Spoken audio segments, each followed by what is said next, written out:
Ralph.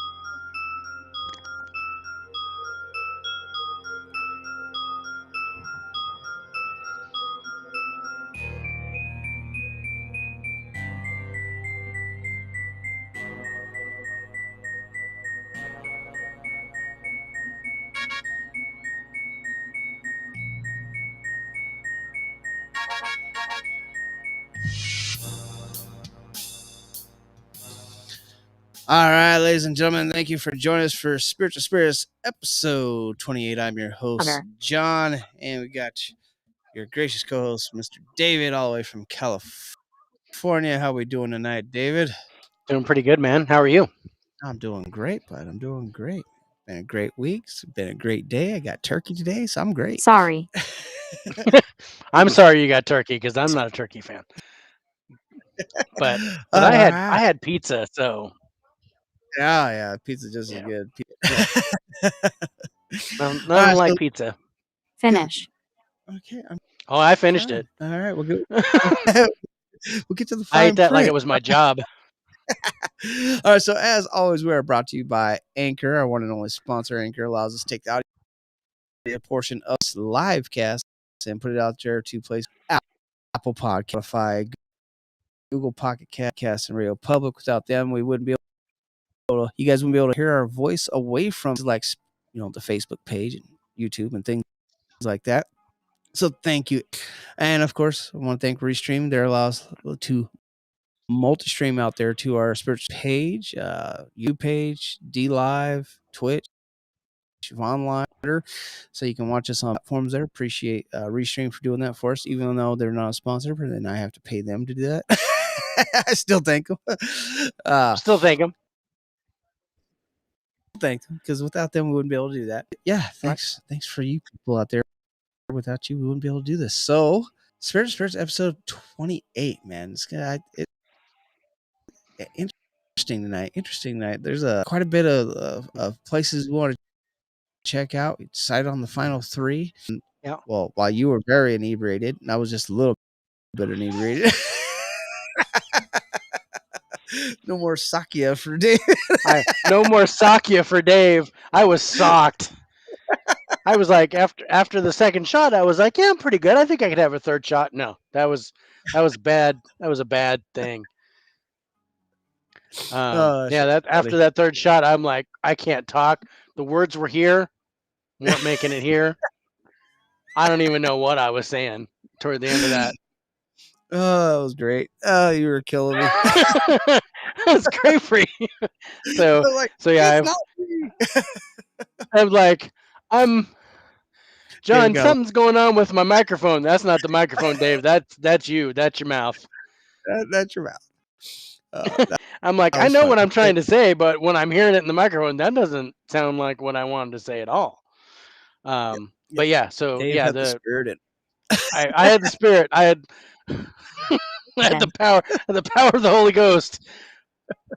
Whew, but yeah, I'm gonna go lighter on the Sakya if I do that again, and make sure I eat, which I did tonight. So yay. Oh yeah, but no Sakya tonight. No Sakya tonight. I got some more of that bootlegger. Nice.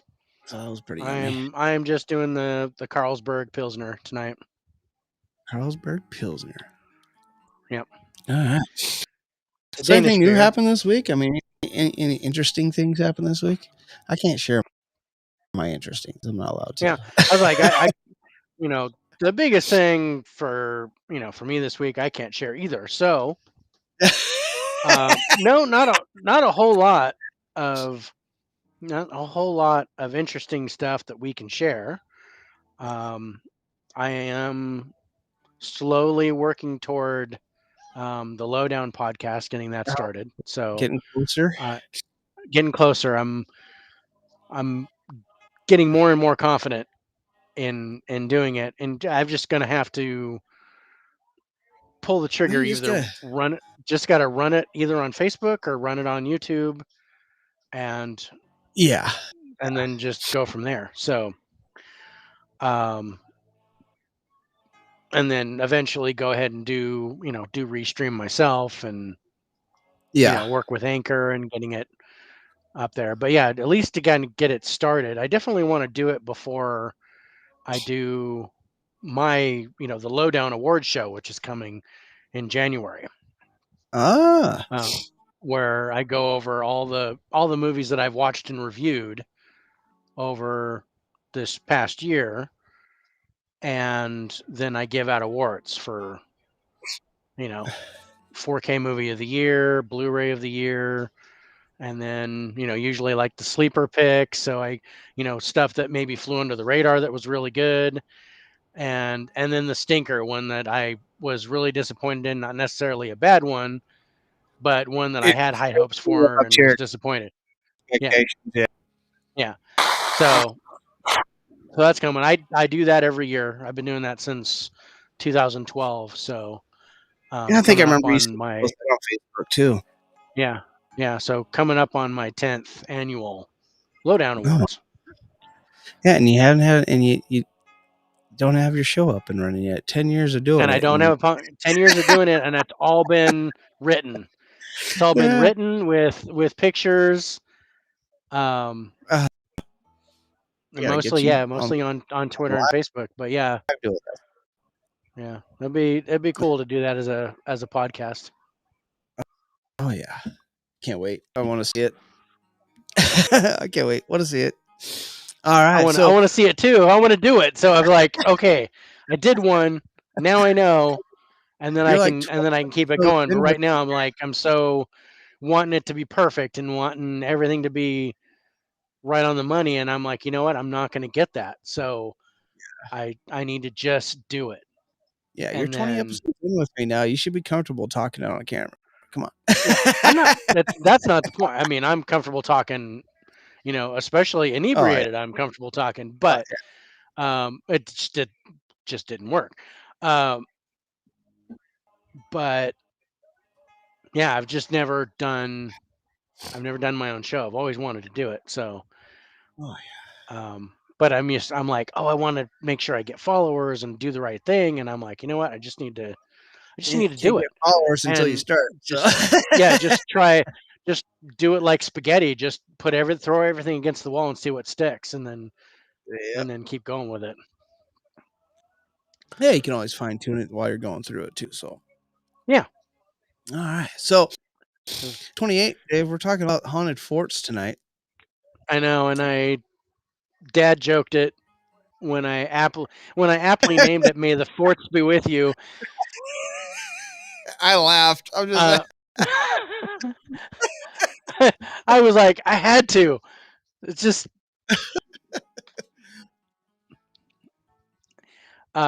but yeah, we're that's all going to talk I about start haunted with. forts, and it was something we were talking about the haunted hospitals when Yeah. we were going to do that episode, and we were like, all of a sudden, we were like, forts. Why didn't we think of that? We've never done a haunted fort thing, and forts are crazy. There's all sorts of good haunted forts out there. Yeah. So it was really hard to pick like And again, yeah, forts are to kind of pick like like a top those, three. yeah, they're They're like multifaceted places. faceted. Yeah. They're like, yeah, Is you that the get a right word? yeah, they're versatile. They're For place, I mean, dynamic. I don't know what you want to call it, but yeah, I'm and I think I know where you're going because I mean they're part prison, they're yeah, kind of part hospital, our hospital. and then it's a military base, a Yeah, military establishment. So there's been wars fought yeah, there. yeah, There's death. Um, that would seem like just a great paranormal location, yeah. especially residual. I think residual would be killer at these places. Oh yeah, and first one we're going to talk a lot about that too. So, Yep. the first one we're going to talk about tonight is Fort Delaware. Fort Delaware. Yeah, Peapatch Island. Peapatch Island. Which is I just like saying that. Island's that on Peapatch Island. It's on Peapatch Island. It's like on we're talking the before Delaware the River. show, on the Delaware. Yeah, we were talking about before. This goes back to what, or something like that. Yeah, 1794 was the date I have. Yeah, that's it. When they're trying to actually get this, and it turned out to be this guy's private hunting ground. You can get rid of it. He's like, no, that's my private hunting spot. That I'm not. Yeah, I'm not 30 grand. Are you kidding me? No, grand in 1794. That's a lot of money. That's some money. That's probably like millions right now. Yeah, a pretty penny back in 1790. Yeah, you were set for life. Yeah. Well, you didn't have gas, so you already saved, $4 a gallon there. Right? I mean, yeah, it was 1794, so there weren't any cars. I mean, back in 1794, you were having 40 things. I mean, when you're at the store. Yeah. Yeah, you actually bought stuff with an eighth of a penny. Yeah. Yeah. And now we're like, God, I'm trying to get rid of all these damn pennies. Well, we can send them all back to 1794. Heck yeah, dude. Make everybody. But they'd be like, who's this dude on the penny? It's Abraham Lincoln. Oh, wait. Hey, who's this guy? Randy. Randy.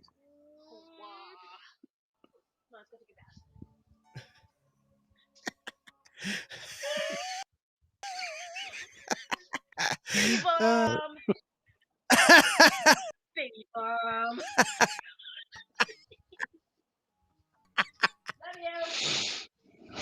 Love you too. So this place didn't get built till around 1812 when the state literally in this whole river. They still said we're taking all these islands on the Delaware River. The Delaware government's like, yeah, we're just going to take that. So it officially was signed over to the Delaware government in May of 1813. Yeah, 1813. Yeah. But they were already trying to fortify it. Yeah. And they're just like, we're just taking it. We're not giving you any money now. It's like, damn. Yeah, it was used during the War of 1812, that island, as a fort and prison and everything. Yeah. Because it kept Confederate prisoners of war and everything. Yep. Thank you. You're welcome. You're welcome. So, I mean, it was already starting to become a base during the Civil War. But it went through. It was used in quite a few of the that we were involved with. Yeah, as a lot of military operation. Yeah. But it started in the War of 1812, and it said, I read that one source stated that there was an earthwork fort that was built on the island during the War of 1812, and it was torn down in 1821. That's when they not started confirmed. It's just and then they said a wooden fort existed from 1814 to 1824. Yeah. So it was after that. Then they started building the masonry. But construction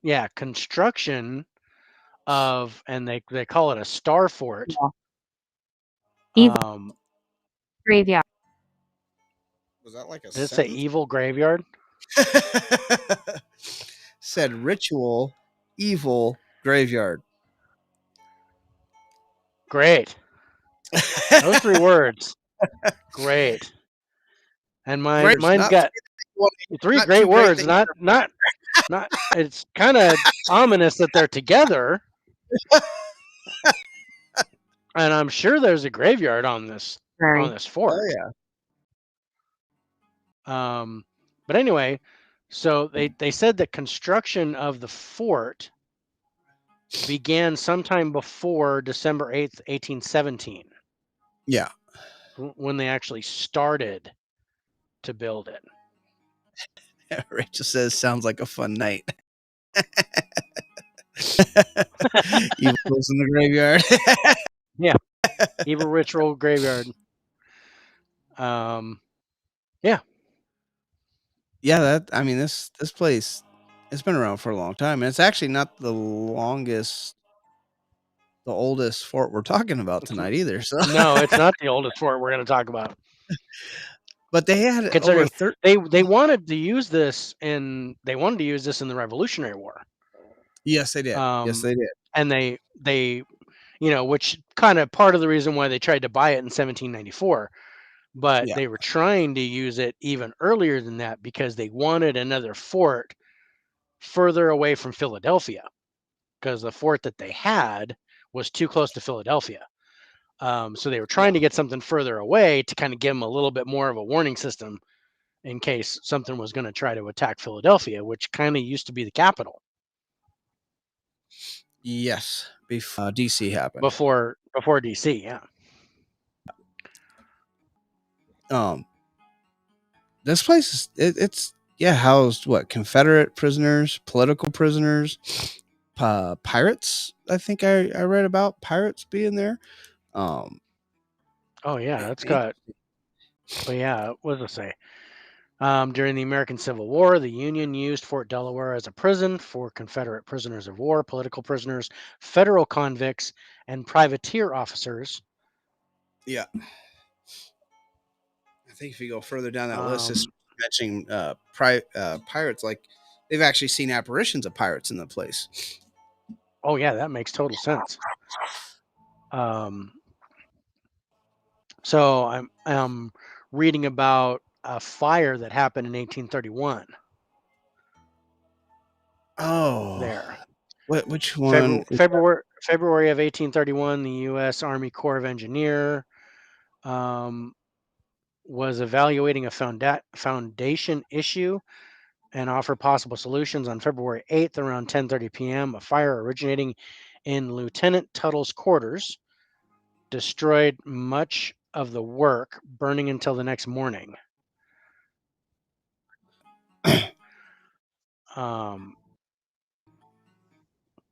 So they had to tear down the remaining structure and then rebuild it. So I mean, of course, in 1833, Fort Delaware was torn down to make room for a new fortification. Africa. Why would you say Africa? I don't understand why I'd say Africa. That's interesting. According to official records, the rubble from the Star Fort, which is the original fort, served to reinforce the seawall around the island. The sandstone remnants can still be seen today. So the original fort was made of sandstone. Oh, damn. Oh, that's a nice little amplifier for conductor. I think that was the word I was going to use. It for spiritual energy, stores spiritual energy, like limestone. Yeah. All limestone. Those like sediment. Oh yeah. Yeah. That's why I've got a ton of granite up here. I mean, it's to be said, that a lot of spirits there are an actual direct result of the misery and violence that happened there, especially when it was used as a prison. Yeah. These people were not kept in what you would call sanitary conditions. No. Yeah, I mean, they very, very little rations for the flashlight that were. I haven't heard that come through in a long time. Putrid water that they had to drink, and I was talking about they had the term the rat call as a form of the guards and everything. There where they would literally live rats in with the prisoners, and because they were pretty much starving, they would fight each other to try and get these rats that were thrown in there. can have a meaty meal, and they would just eat them alive. I mean, that's bad. Starving so much, you just biting a rat head off just so you can get sense in you. But with conditions like that and over 27 deaths in this place, it's like a haven for Yeah, it's a hotbed. creating a paranormal place. Well, and I'm looking at it this way because it was an island, so the whole seawall Yeah, yeah. has pieces of sandstone from the original fort. So that has kind of kept all that energy inside the fort. Oh yeah. Now people have seen tons of shadow figures in this place. Actually, there's a couple pictures that I and fucking wouldn't let me download into this morning. Yeah, where you can literally see a Confederate soldier. I mean, you can see him clear as day, but you could see directly through him. A lot of detail behind the guy. It was pretty interesting. But That might be the same picture I saw. Quite a few pictures of infos of paranormal, I guess you could say, catching apparitions. But yeah, a lot of figures.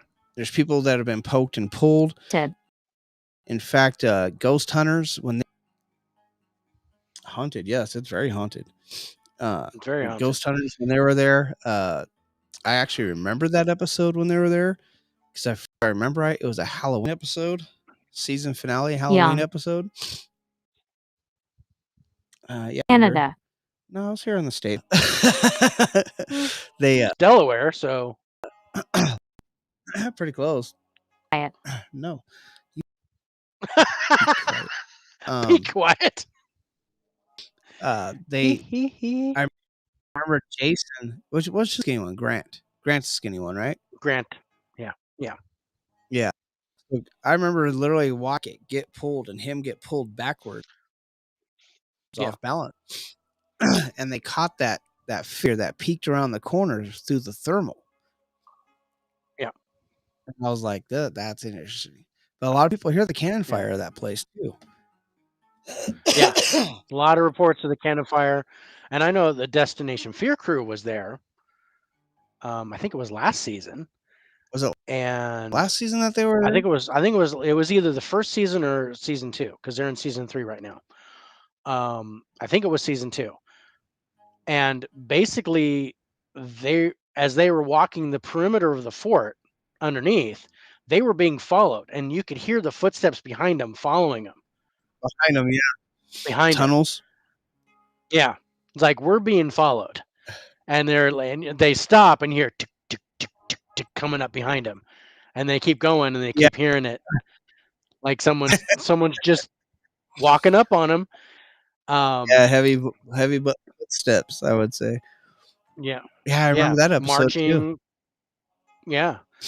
But yeah, they're talking about. I was looking at some of the ghosts that are reported there, and one is the ghost of General James Archer. Oh, I didn't see that one. General James Archer was a Confederate general during the Civil War between the Northern Unionists and the Southern Confederates. He was the general who led successful battles against the North, such as the Battle of Fredericksburg and Chancellorsville. However, after these, due to exhaustion, Archer became quite ill. So by the time he arrived at Gettysburg, he was unable to lead his men into battle, which is why they were led by Major Henry Heth instead. Although Archer watched from a distance, when his men started to retreat, the battle led to wherever he was, and so to avoid detection from Unionists, he hid under some grass. Oh, shit. He was found, however, by a Union soldier named Patrick Maloney, and Archer had become a prisoner of war, so he was sent to Fort Delaware. That's where they sent them all. So So yeah, because of his illness and respectable position, Archer made a deal with the Unionists, and the deal was that James Archer would be allowed to wander the fort and the grounds freely as long as he did not try to escape. Being a So general's, officers yeah, get a so little the bit more. general, he's like major dude. He was sick, wasn't gonna, do anything. But anyway, so the ghost of James Archer is said to wander around the fort. And this is where the Destination Fear crew thing came in. So Oh he's said to yeah. wander around Fort Delaware, especially in the tunnels below the fort. His ghost is mostly heard and often felt. Considered rather shy, he plays hiding from people. Whilst it's reported that he does manifest, he's rarely seen. Would you consider him? I'd almost consider him more residual, Do you think except that play thing? definitely, yeah. Seems like he likes Maybe, to make sure people know that maybe, he's there. yeah, just to, yeah, but Maybe. I think more maybe he doesn't want to be seen because of his sick condition. So maybe he was just kind of he walks around, but he just kind of stands back and hides in the shadows. Yeah, Um, yeah, and that does kind of remind me of the Destination Fear. How he just kept walking behind him. so they kept walking behind him. So Huh. and then there's the ghost known as Private Stefano. I don't know if you heard about this one. No, I didn't hear about that one. Okay. Is the ghost of an Italian immigrant who joined the Union Army. Stefano was one of the fort's many guards. There was a flight of stairs near the entrance to the fort that gets wet and slippery during humid weather. One time, Private Stefano was summoned and he ran and slipped on the stairs and fell over.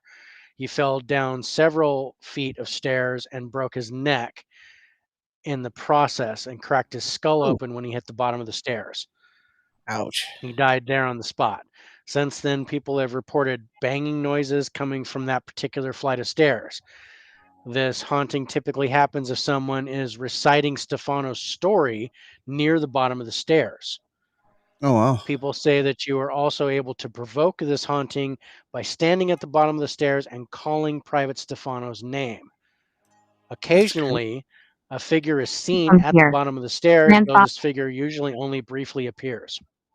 Oh wow. See, yeah, when I was. Jonathan. Oh, hello, Jonathan. When I was. Or are you Jonathan? I am not Jonathan. I am John. Do not Oh no. extend my name. Yeah, it is Joe Nathan.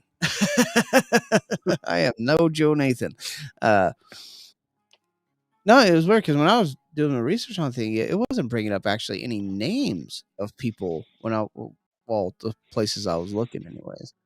Yeah. So Ooh, that I kind got a of. couple more. Oh, really? Yeah, I got a couple more too. There's a ghost that is called the Cleaner. In the mess hall, it is reported that the ghost of a cleaner often walks into the mess hall and cleans where the mantel place once was. The ghost then walks through a door that has been bricked up and now leads nowhere. This ghost is a Visible. typical record skip host, is what they're calling it, or this is a residual. Yeah, yeah. Doesn't interact with anybody. Nobody knows the exact name or the identity of the ghost, but it is presumed that the ghost was some kind of servant. Oh wow. No, see, I did remember the cook is actually still seen in the kitchen, and you Yep. can actually hear him walking around and the clanging of the pans like he's still cooking. Yep.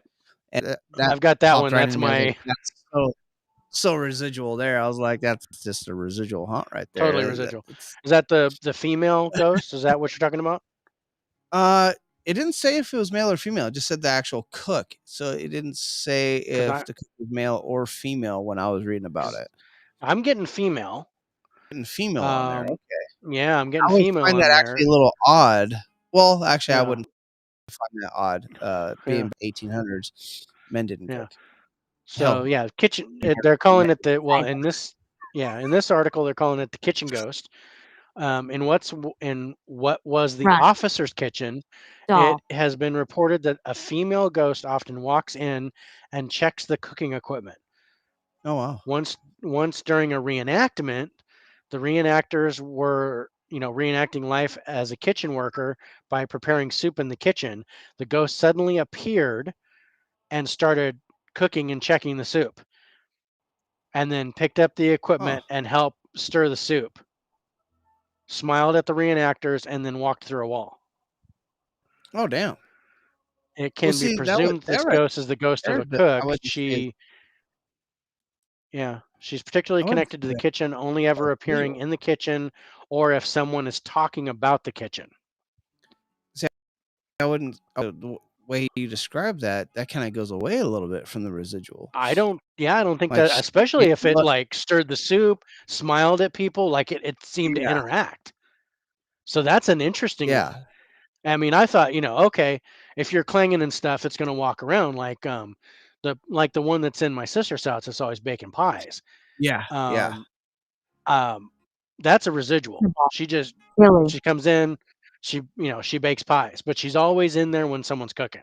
She always shows up. Oh yeah, Um but yeah, this one I don't think is residual, because yeah. it also says that if even if you're not in the kitchen, if you're talking about the kitchen, she appears or she manifests somehow. Yeah. It's like, oh, you're talking about me? You want to cook? Let's Oh, cook. you're talking about my kitchen. Let's go. Let's go. Let me give But you the tool. that would just be a trip. The reenactors coming in, we're gonna make soup and we're gonna reenact how it was in the kitchen, and then the ghost shows up, stirs the soup, checks stuff, moves some equipment around, Yeah. and then looks at him, smiles, like, "Good job, nice work on the soup. I'm gonna go." It's like, whoa. That would I would be Okay. like, dude, if I didn't get that on video, I would be kicking myself. Well, I don't know exactly who's all listening right now. I don't know if Rachel's still with us, but if you're listening to what we're talking about with Four, and you're listening to the stories that we're sharing with you guys from the stuff that we read about, uh, put your 2 cents in. Let us know what you think. Residual, intelligent. Love to hear your feedback as well. Are you from here? No, I'm more from California. uh, they have a lot of what's the word I'm looking for?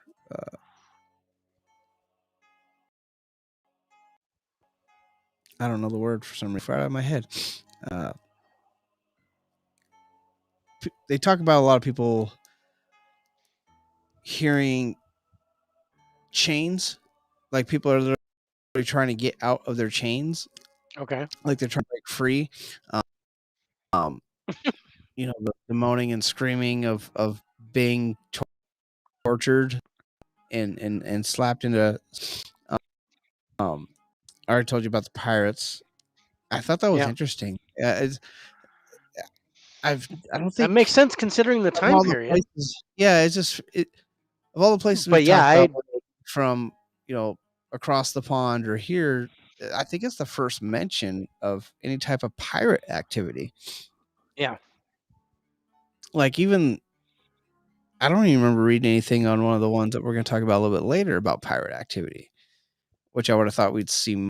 That's the place I would have thought we'd see pirate activity, but I saw it here. Yeah. I was all, wow, that's interesting. To me, especially being so far north, I guess I guess that's even the more shocking thing for me. Being so far north, I wouldn't expect as much pirate activity to be up that way. I guess I think that's what's throwing me off. But I don't know, and the fact that they've actually caught pirates in apparitions in photographs as well, not just Confederate soldiers. Again, I think it's more residual with that. Yeah. But it's that they actually caught those figures in photographs. Yeah. If I right, Fort Delaware is actually just tours there,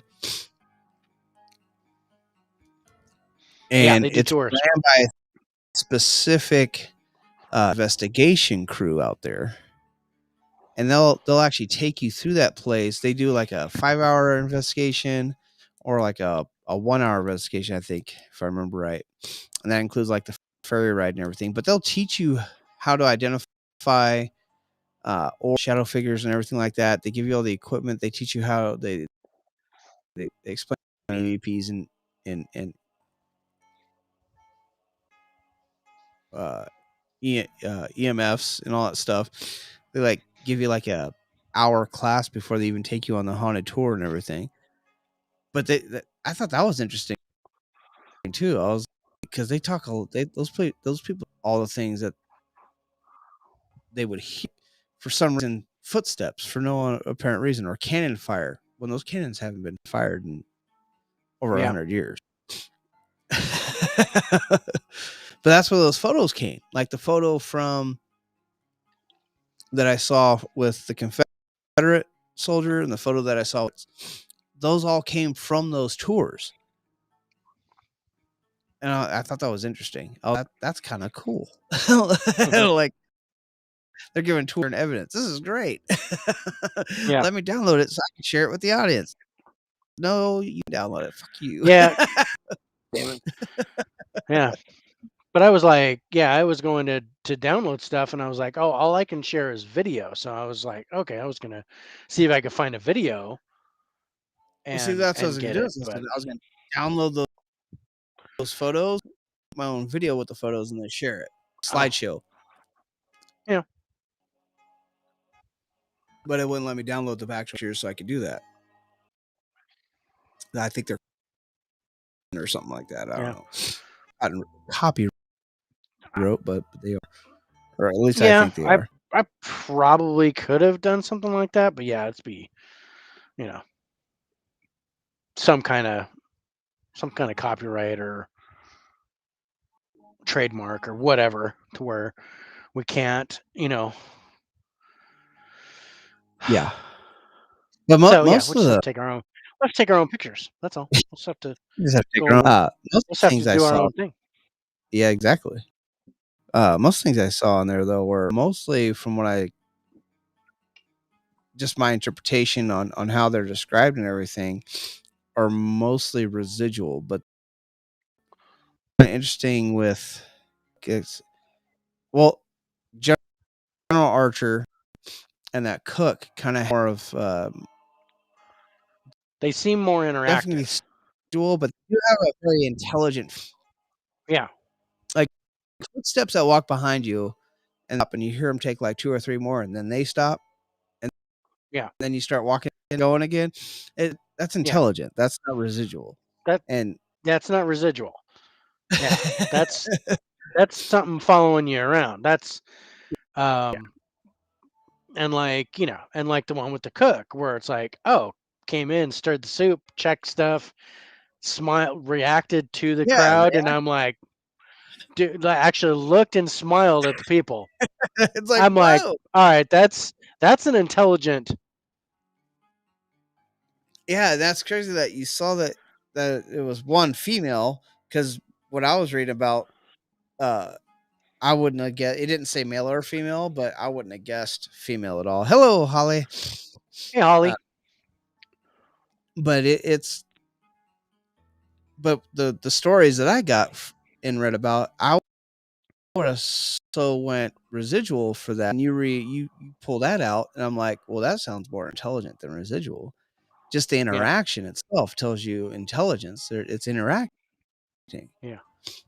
And it was a residual to where like maybe does that every time, to the point where maybe there were people in the kitchen and she turned and smiled as part of that residual haunt, and people just happened to be standing there and caught Maybe, that. but to have her walk over and stir the soup and she that's actually reacting to what was being cooked.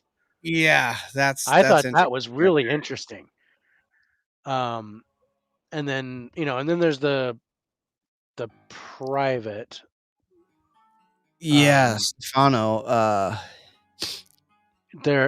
That one I thought was residual, but if you say his name, he'll appear.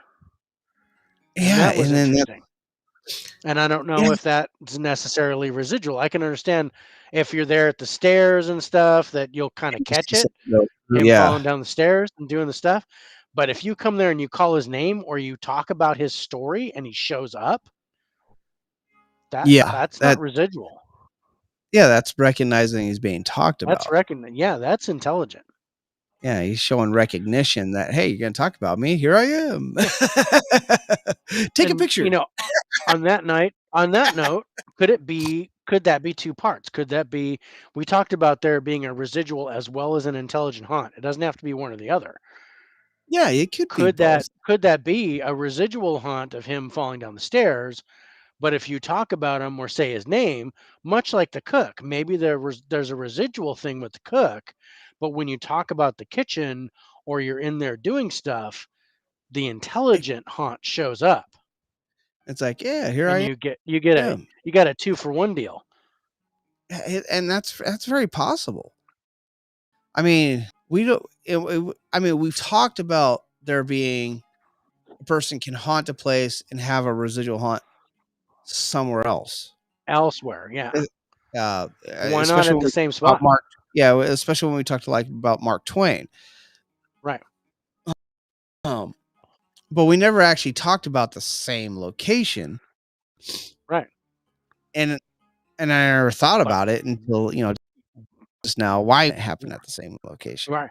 Yeah, Why why couldn't not? there be a recording of something tragic, or even with the cook, something for them beautiful? Because they love to cook, and so they left that imprint there when they died. But at the same time, when you bring those memories into effect and you start talking about them, they actually show up and like, yeah, that was my story. That's what happened to me. This is what I did. This is what I loved. And they show up and like, yeah, let's talk about it. Yeah. That's interesting. I never thought about them being in the same location, but Yeah, why not? I didn't think about that either, but yeah, I don't see why that can't be possible. Um, No. it reminds me of when we did the haunted objects episode, and I had the radio and we had the EMF, and then when I touched the dial and I saw the baseball game, all of a sudden the EMF was gone. Oh yeah, that was crazy. That was crazy. It's like you've been. That was the most amazing thing I've ever done. I mean, I have passed spirits on, I have seen spirits pass on, and it's usually just by telling their story that they're like, okay, I'm good, or so they know that they're actually dead. Yeah, But to have something like that happen with an attached object, yeah, that all of a sudden there was no energy coming off it. It was just Stroke. crazy. yeah.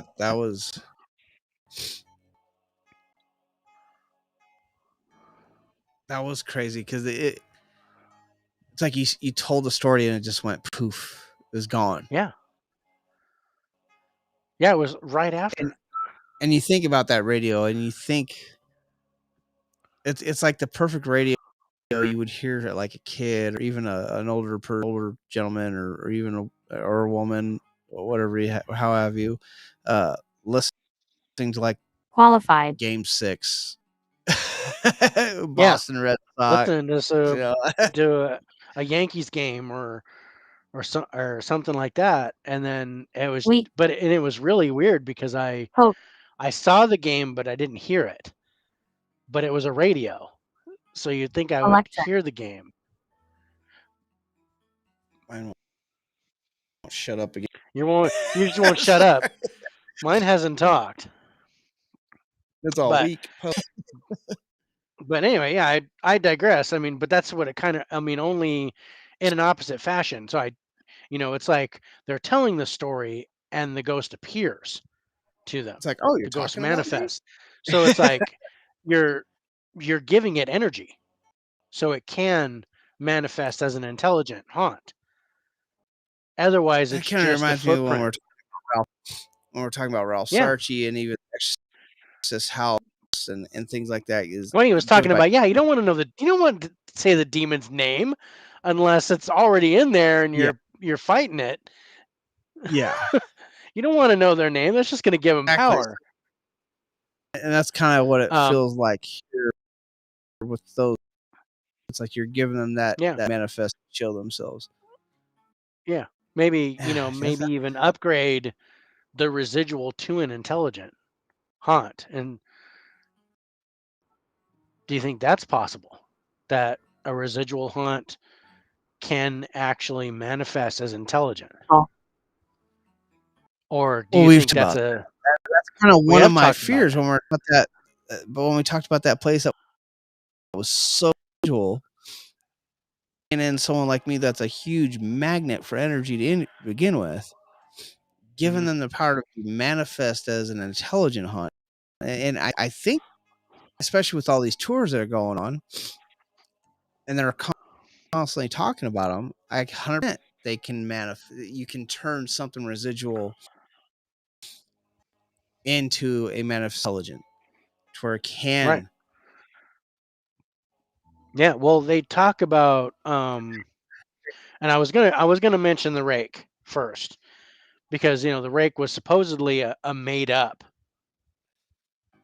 being that ended up manifesting as real, but with its sites and history and whatnot, that it was probably a creature all along. They just didn't have a name for it.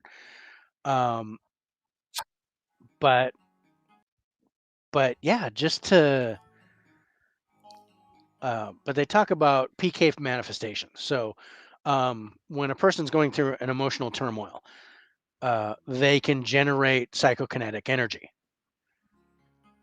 usually through depression or anger or rage or fear or whatever. A lot of times, kids going through puberty can generate this energy. But if you're not careful with it, this energy can become an entity in itself. Yeah. If you don't stop it, it keeps getting stronger and stronger until it kind of develops its own intelligence. Yeah, we talked. Yeah, we definitely talked about that with the break, where I think what we're saying is it could have been this negative being that but everybody kept talking about this rake that took that form and just became that rake. Not that they necessarily created it, but they were like, "Oh, okay, we can use it." They gave it. We can use this. Yeah, we can use this as our vessel, our shell. Yeah. Oh yeah, exactly. And I'm sorry. This makes me wonder. You talk about Private Stefano falling down the stairs. I keep getting that bing, boom, ow thing going in my head as he's falling down the stairs. I know it's not right. Eddie Murphy kind of came to my mind. That actual. Oh Lord, help me, Joe! My shoe. Oh Lord, help me, Jesus, please. But then it reminds me of that actual where they called in about the plane, when the Malaysia plane went down, and they're talking about the pilot for it. It all was like bing, boom, ow, and too low, and and they said it live on screen on air. And for some reason, that's what keeps coming in my head every time you're talking about Private Stefano, and I'm trying to hold it together. And I had to share it because I needed to get it out.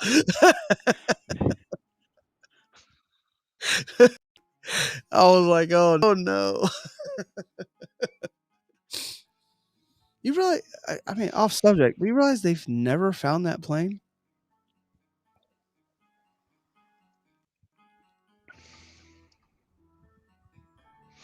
Yeah. They've never, that poof, gone. And nobody even talks about it anymore. It's just poof, gone, and not talked about. Yep. Like, you've had your month of talking about it, now we're not talking about it no more. Yeah, it's going to show up 5 years later, and none of them's going to age a day, and it's going to be like that show Manifest or Lost. They're all on an island, but they're actually dead. Spoiler alert. Oh, if nobody's seen the end of Lost. If nobody's seen the end of Lost, spoiler alert. That pissed me off. I watched that thing for 7 years, and I'm like, what?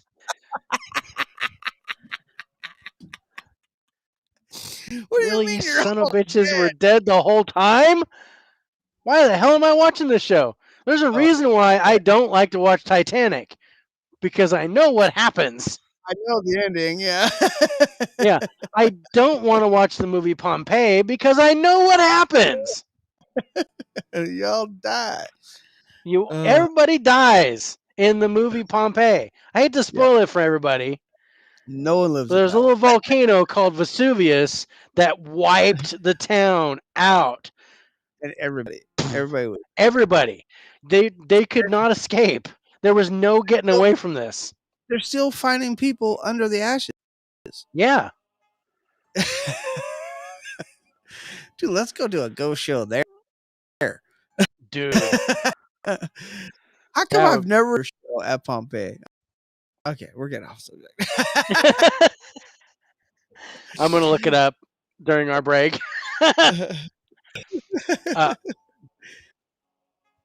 But yeah, getting back to Fort Delaware, I think it's absolutely possible and probably does happen.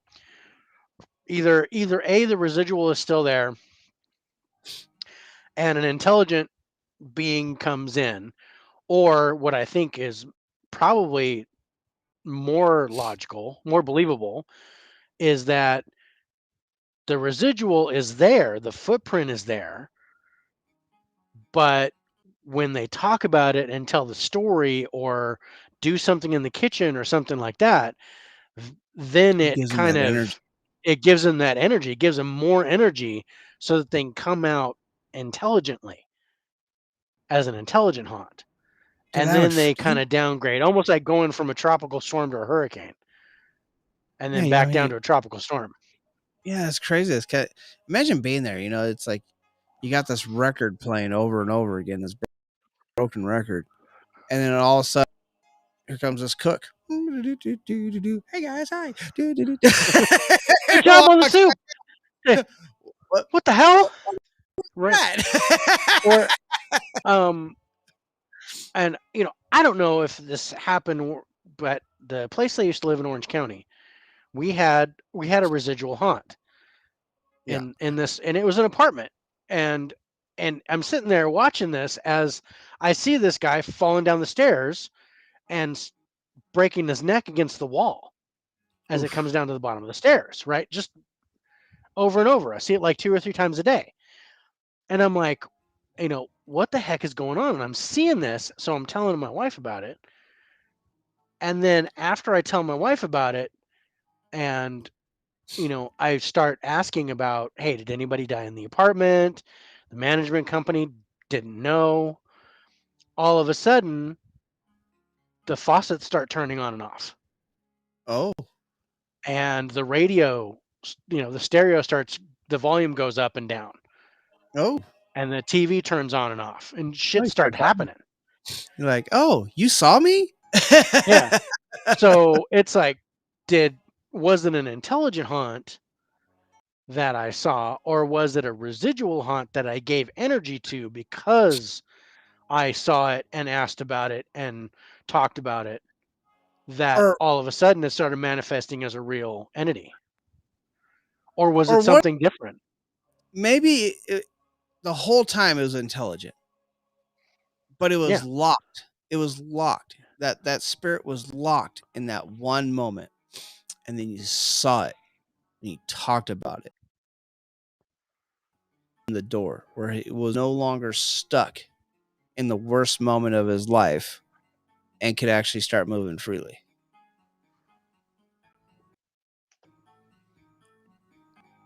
And what if this at Fort Delaware is the same thing? Yeah, it's like that kind of private Stefano. He's stuck in this, got locked whole life, and In then this death. doing these tours. They start doing these tours, and it's like, talk about him. It's like, bam, you unlock it, and he's like, "Oh my god, I'm free. The imprint's still there, but I'm free. I can come Yeah. out." I can interact. I can interact. I can do stuff, and then it stops, and the energy goes away. So then he turns around and he gets locked back into it. Back in there, and then the next Yeah. tour comes in. That's. I hear you. I hear. Thank you. It's kind of sad if you think about it. That would suck. I mean, or do you lose that memory of being active for that period because you get sucked back down into a residual or a loop to where you're just stuck in that death state, which is possible too. It's not, imagine unlike General Archer, who is seems not to in be his not free in to he roam. seems to be free to roam around the thing. That's probably an intelligent dude. He walks around the grounds, follows people around, does stuff, but he doesn't want anybody to see him because he was already in that weakened state, but he wasn't dead yet. Yeah. So It's like, you can that's hear just a me all you full want, on. but I don't want you That's looking just at a full on. Yeah, I don't want you seeing me because I have pride. I was a general for the Confederate Army. I have pride in how I look and how I Yeah. present myself, and I can't present myself that way, so you're not going to see me. But I will follow you around.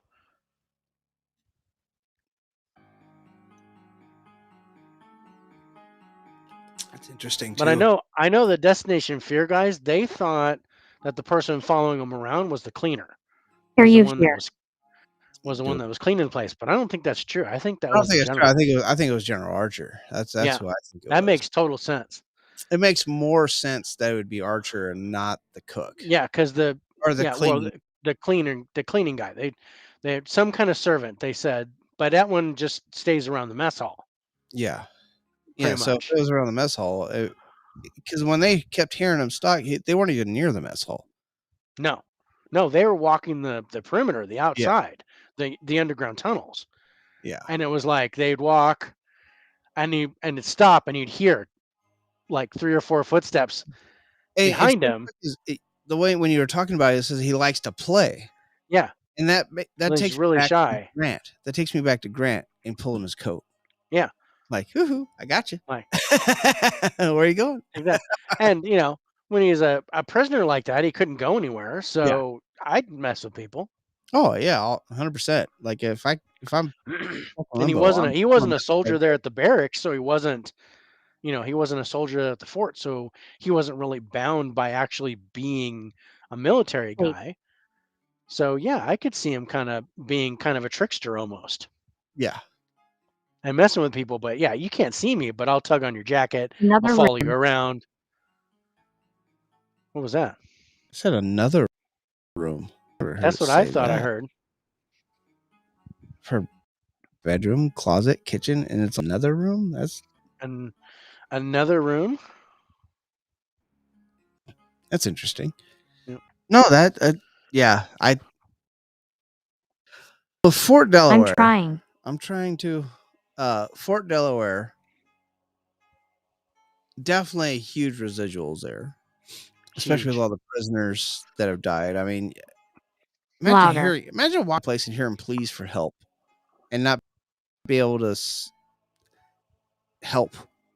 Yeah, not being able to do anything. But the pleas for help, the cannon fire, that would just be crazy to hear that. Hear a boom, you're like, where the fuck that come from? What the hell? And somebody following you, somebody walking behind you and following you.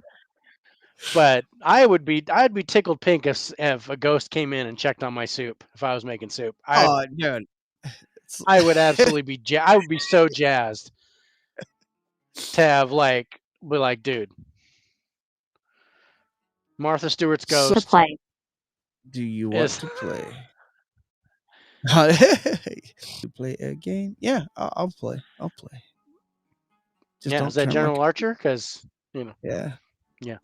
Don't say stop recording. We don't want to hear that. Yeah. Okay, so with Fort haunted level, what would you give it? I think I'd go pretty high. I'd go like 85, 80, 85. I was saying like 80, 85 too. That's kind of Yeah. where I was going. For haunted level. As far as danger goes though, Very low. I'm not too high. I Maybe 25, maybe 30. just The only because thing it's a chance. just be, Well, I mean, yeah, you have the fear factor, just simple fact it's paranormal. yeah. You know, so Well, and that's going to give you like 10 on the danger scale. that's gonna be a 10 because of the amount of Constantly. intelligent stuff that can be going on. I think you get a little bit, but I'm gonna go the one factor that nobody talks about is you don't have a lot of stuff about the prisoners No, that were and there. So you know what? so I think what's the deal with that? I would put.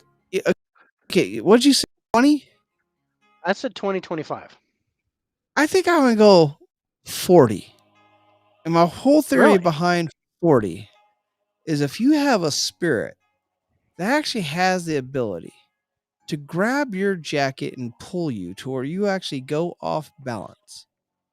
If that spirit ever decided to become negative in any way, it already has that power of being able to touch you. I think that just because that it puts that danger level up to that middle level area Okay. for me. Because at any point in Yeah. time, if you pissed off General Archer, and that's who I think that is, Yeah. it could turn out to be a bad day. Yeah. So we believe that General Archer can actually physically interact. That's who I We know that the cook can physically interact physically because interact. it moves utensils. But see, Yeah. I don't think either of those two are negative in any way. I But don't the think reason negative. I could they be? Sure. I think Could they any be? They're spirit, human. especially if you They're piss them off human. enough, Yeah, they're human. too many haunted ghost tours, they're human after all. They could get, and I think just like We are emotional just creatures. like the go just like the ghost hunters guys at Bobby Mackey's, they Yeah, always get a yeah. negative reaction because of what they did when they Well, first went there. But other people go into they Bobby Mackey's and they don't get anything. I think it all yeah. depends on the personality and what happens. I think, maybe certain people would be in more danger than others. But my unknown factor is the prisoners there would be negative, I think, for sure. But there's no mention of them haunting the place.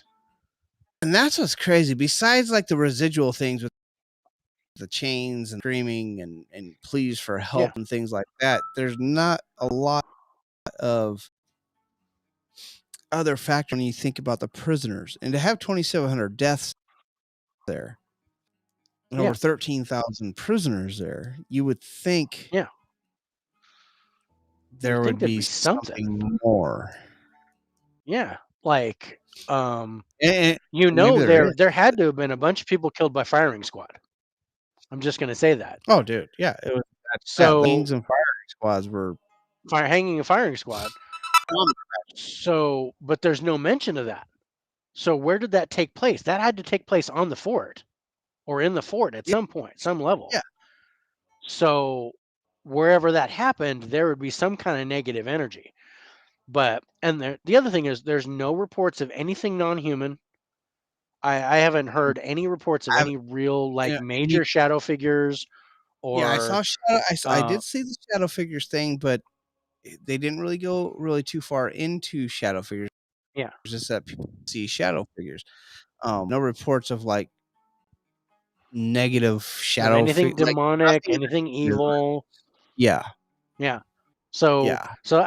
I'm still gonna go right. I'm go right around 25, but for the danger level, I I put Yes. 4 just because the opportunity is there for it to be. the potential is there for physical activity. the physical activity is what worries me. And Yeah. that's always going to kind of put me more in that. Nancy. If you can touch me, I'm going to put you in that mid level. Hello, Yeah. Nancy. In that Okay. mid level. Because Okay. if I Can you pissed you hear off, me? I can hear you. If I I pissed can you hear you, off, Nancy. in especially it being a human entity, we live on emotion, man. I mean, that's you know, for Yeah. the most part, you know, we're very emotional creatures. So if you piss somebody off to the point where they want to get violent, they have that ability to where they could touch you. Edge. That's yeah, damage. Bad day. Miss. Miss you, miss MISS, miss. Hmm. All right, so Fort Delaware, good hunting level, kind of low to mid range on the danger level, depending on whose aspect you take. Mine or Dave's. uh, let's see here. Ash.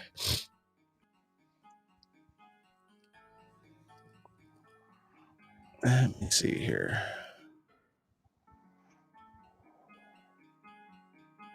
Let's just use that. Tell you what, man, I'm loving the background music tonight. I don't know why.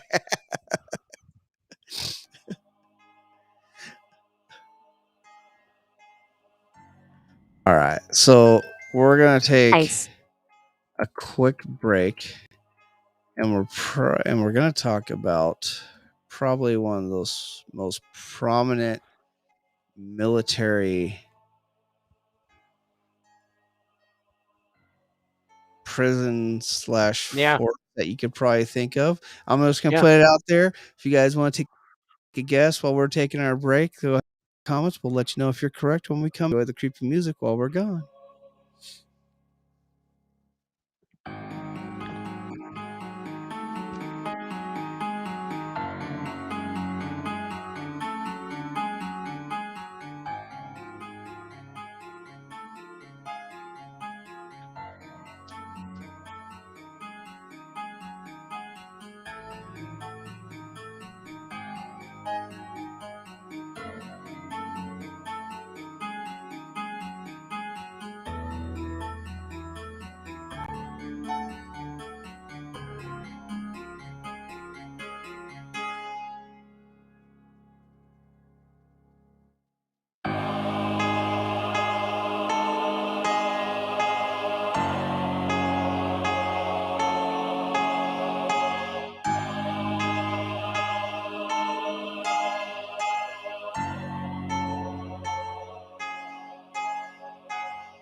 How do you feel?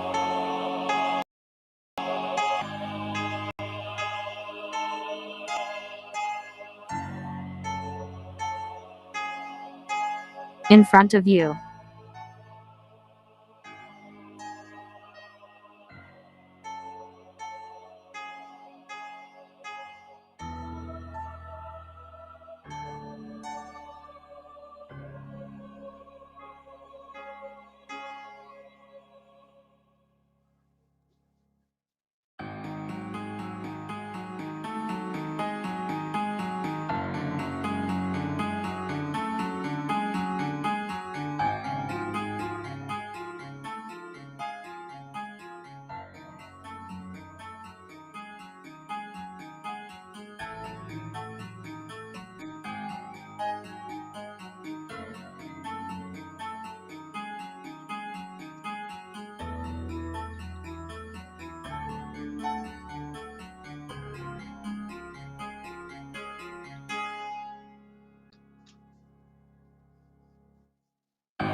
How many?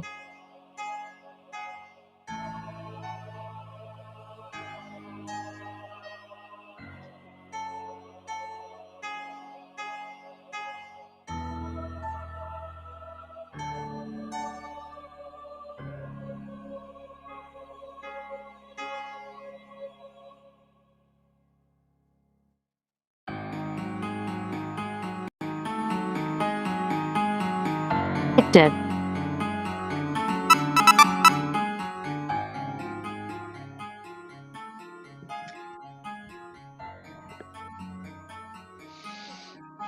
Open.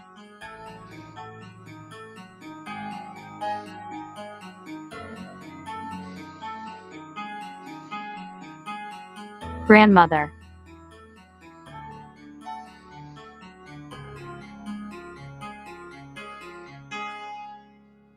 Book.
Alright. Thank you for staying with us during break. All right. Whew, boy. You hear me? Yeah, I can hear you. All right. What am I missing? Oh, beer. What am I missing? Oh yeah, drink. Something didn't look right. Ah. Now during the break, I got several hugs from my ghost tube. Oh. I got punish. I got device. I got something. I heard like grandmother or something like that on yours. Then I heard how do you feel? And then in front of you, glass, and then how many with a question mark. How many glasses? I don't know. I 3 or Hmm. 4. Convicted, open, and I heard grandmother, and then book. Yep, that's the other one I heard. I heard open, grandmother, and book when I came back on, and I got hug 5 times in less than a minute. You got what in less than a Hug, minute? hug, just hug. So I'm getting hugs, which is great.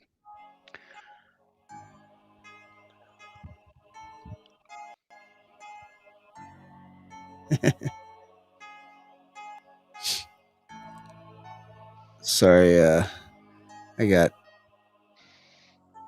text messages coming through. Everything was help me. Is that what I heard? Yep. There it is. Help me and then father.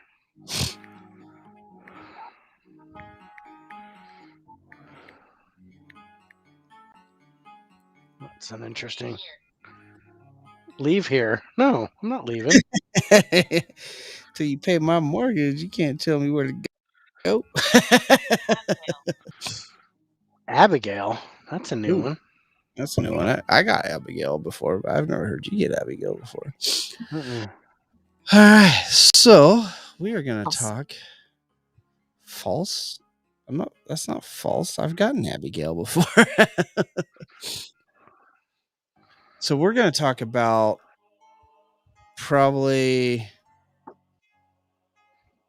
yeah, I guess you can consider one of the oldest. It's not the oldest, but again, still one of the oldest forts in the United States. Yep. Uh, and that would be Fort Leavenworth Hmm. in That's Kansas. like, yeah, it's synonymous with, if you're in the military and you go to prison, that's usually the one that's mentioned.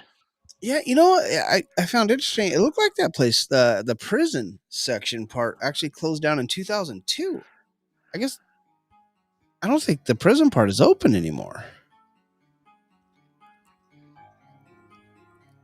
I found that quite interesting because I thought they Yeah. were very. I know that Fort Leavenworth is still active, but Well, I know it's still an active fort, but I think the prison section is shut down because it says the prison was closed in 2002, Hmm. which is really Oh. weird. I never. Well, hello to you too. hello. I mean, it's the oldest active U.S. Army post west of D.C. That's if you think where DC's at, there's like Agent of America left. Hmm. And then there's America this way. In Fort Yeah, it's Leavenworth like here. just It's- about everybody except for Fort Delaware. Just about everybody is to the west yeah. of DC. I thought that was funny. It's like Isn't west of DC. I was like, DC's like that's like that I strong. much mean, left from America. yeah, if you say west of the Mississippi, you're like, okay, that's about dead center. West of DC, it's like, holy crap, that's like just about America. everything. Let's just say is That's just America. America, except the East Coast, America. America. But yeah, but Fort Leavenworth was built in 1827. Yeah. Yeah. But there's talk 65 about buildings that are haunted on this place. right, but there's Maybe more. a 10 miles south.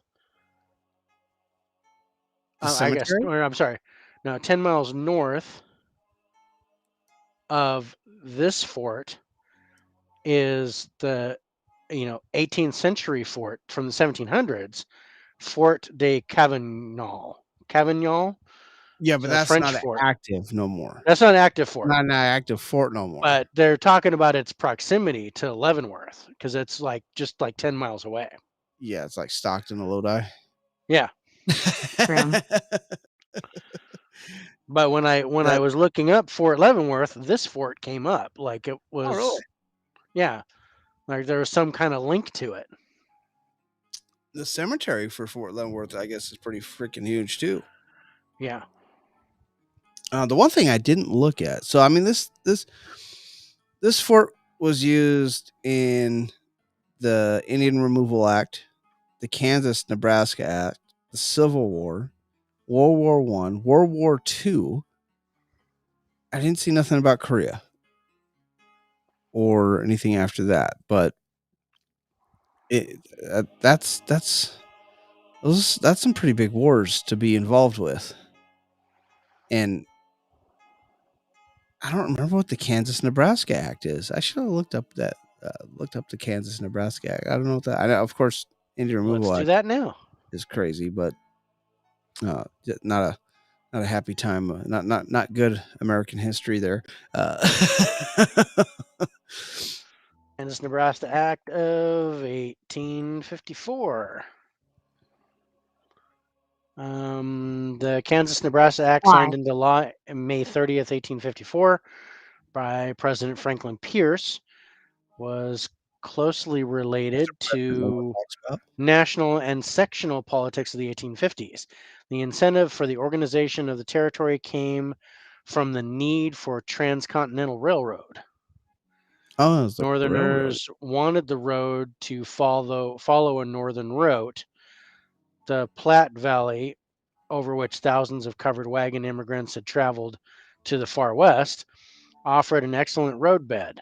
No Thank one you. was interested in building a railroad through unorganized Indian country. If the Platte Valley were to be used for the Transcontinental Railroad, the territory would have been organized to help make the dream of the Platte Valley Railroad come true. Senator Stephen Douglas of Illinois repeatedly introduced bills in Congress providing for the organization of Nebraska Territory. Hmm. So it has something to do with the Transcontinental Railroad and going through Native American land. Oh, Jesus. So probably again not a good part of American history. No. uh, yeah, they Yeah, have. so Territorial Organic Act that created the territories of Kansas and Nebraska is Okay. basically what it was. Okay.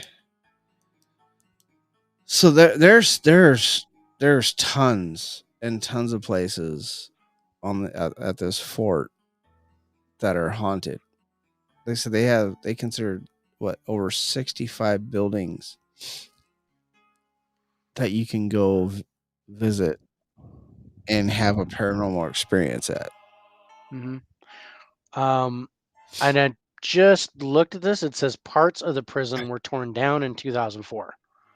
Yeah, saw that So too. yeah, But it's closed, but there's several buildings that still stand, including the guard towers. yes, guard towers is actually one of the interesting ones because they Yeah, talked about Tower 8. Tower 8 is a little weird because that's unlike funny. a I hear lot of the something about. I'm towers. reading something about Tower 7. Okay, well, yeah, but unlike a lot of the other towers, there's no entrance to Tower 8. The only way to get to Tower 8 is on the wall itself. But yet they've gotten so a soldier actually went there and killed himself in Tower 8. And that's why they believe there's an actual haunting there. But they've literally seen people in Tower or a person in Tower 8, and so they've come from both sides of the walls and then they find no one Yeah, in Tower 8. And they've had people in their perimeter vehicles doing their perimeter checks, literally seeing a man in Tower 8 out the window pointing a rifle at him. But then they send guards there and there's no one in Tower 8. They get phone calls from Tower 8 at dispatch, but there's never been a phone in Tower 8. It's like yeah. fuck is going on in Tower 8? Yeah. So the report I have here that Tower 8 was closed and never used again after a soldier killed himself with a shotgun. Yep. Yeah, and there's no entrance from the ground. The only way to get to Tower 8 is through on the wall itself. See. Where a lot of the other towers, they built entrances into the towers where you can climb up into the tower, take stairs. There's no door down at the bottom. You have to enter it through the wall. Yeah. Caution. So if you have guys coming from both sides, yeah. I'm reading a story about a soldier going through basic training in the 1990s, and he was assigned to Tower 10. Okay. He saw a person moving about in Tower 8. Knowing no one that was supposed to be there, he felt someone was playing a prank on him. So he called his command and said to knock it off. And then he was told that the tower was abandoned and locked. So thinking his mind was playing tricks on him, he eliminated several possibilities. It wasn't a tree limb or a trick of the light.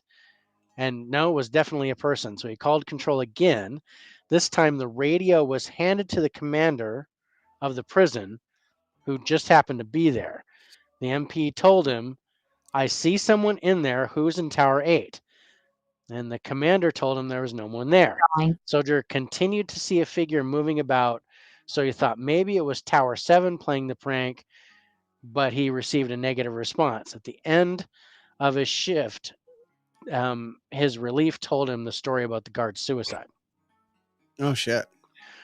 So there's this poor dude in Tower 10 going, "What the fuck is going on? Called you twice now. I've called you twice. I'm talking to the commander. The commander's telling me I'm full of crap." And then the relief comes and goes, "Oh yeah, someone killed himself over there, so it's okay. I'm Don't worry telling the about it." commander to quit fucking with me, and the commander's telling me to quit fucking with him.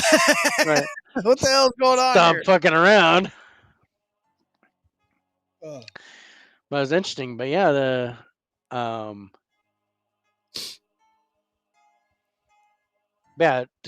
stuff that I have here, it's like there is a ghost story in every building Every building. I mean, in this, Fort Leavenworth.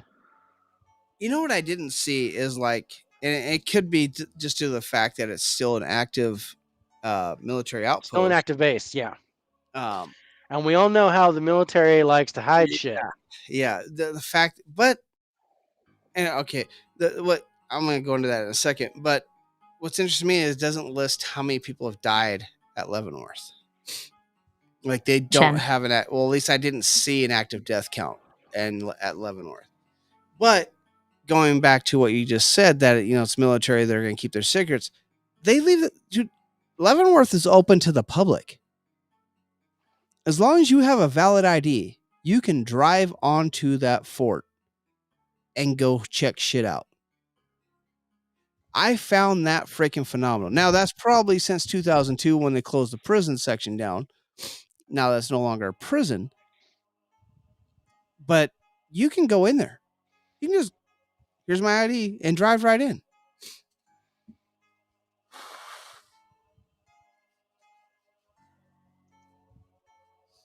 I found that fact phenomenal. I really did. Sorry guys if you see me blowing my nose. I was around a lot of cats earlier today, and my allergies are still hating it. Just want to throw that out there. I do not have a cold. I have allergies.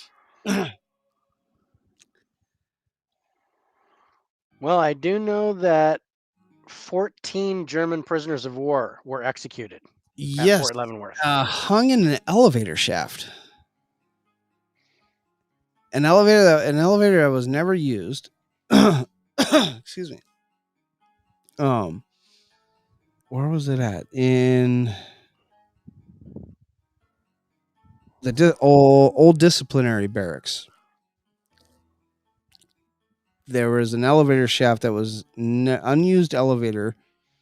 They hung 14. I wrote Nazis, but I think it said German soldiers. I just call them Nazis because it was World War II. Was that because of the riot? Because I remember something about a riot, and that 14 people were hanged because of the riot. It could very well be because of that riot, considering it was in the disciplinary barracks. Yeah. But they hung them in the unused elevator shaft, and you can still hear screams heard come from that actual elevator shaft. Yeah. See, that would be a nasty spot.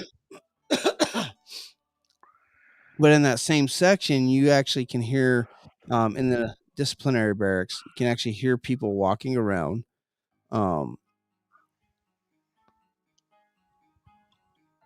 You can hear, or they've seen on the third floor of that section, a man in a wheelchair being pushed around by another man. So that means both of them had to die there. Right. Well, I guess they didn't have to die. Or it could be a residual. But that's where the imprint's at. But I thought that was interesting. I think actually one of the most interesting things. So St. Ignatius Chapel, which was the original chapel that was there. You have Father Fred who walks around. Now, Father Fred died in the fire when St. Ignatius Chapel burned down to the ground. Now there's a house there now, and they built the chapel on. Stop recording. No. Oh crap! They built the replacement church at a different address on the fort at the fort.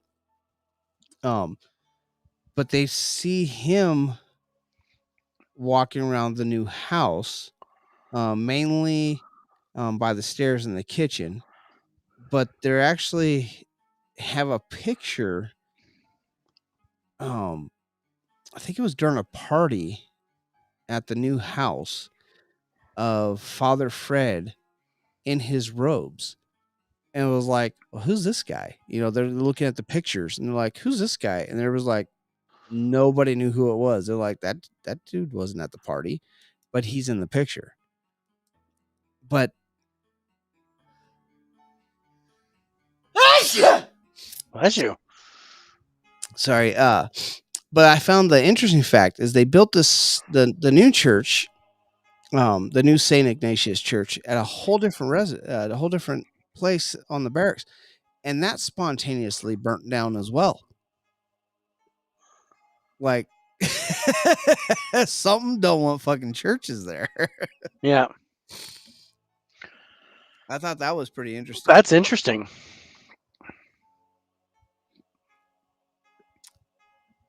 Then you have what is it? The chief of staff office, or not office, but the chief of staff quarters in the parlor area. They don't ever see anybody in the parlor area, but they always hear like a huge tea party going on in there. Oh. For some reason. Devil. I talk about churches being burnt down, and devil comes across my goddamn phone. Nice. Thank you. Thanks for that. What was one of the other ones? Oh, the fact that they actually have faces they keep finding like faces in the fireplaces. Like when the fires are going, like faces will appear inside the flames.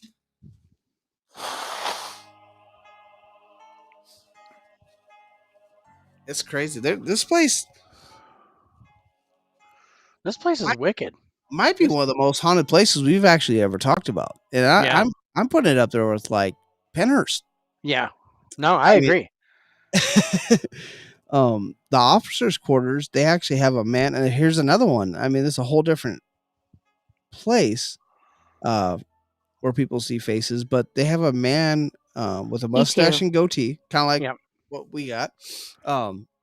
Appeared in the Seen fireplace. in the fireplace. He's also seen in the bedroom and in the bathroom, but when he's seen in the bathroom, he's actually shaving. He actually has razor, old style cream. They hear him walking up and down the stairs. Yep. They have Door slamming shut, slamming. scratching noises. Yeah, loud crashes, cold spots all throughout the officers' quarters. Right. But interesting enough, General Custer was stationed there. He was actually court-martialed at Fort Leavenworth. Well, yeah.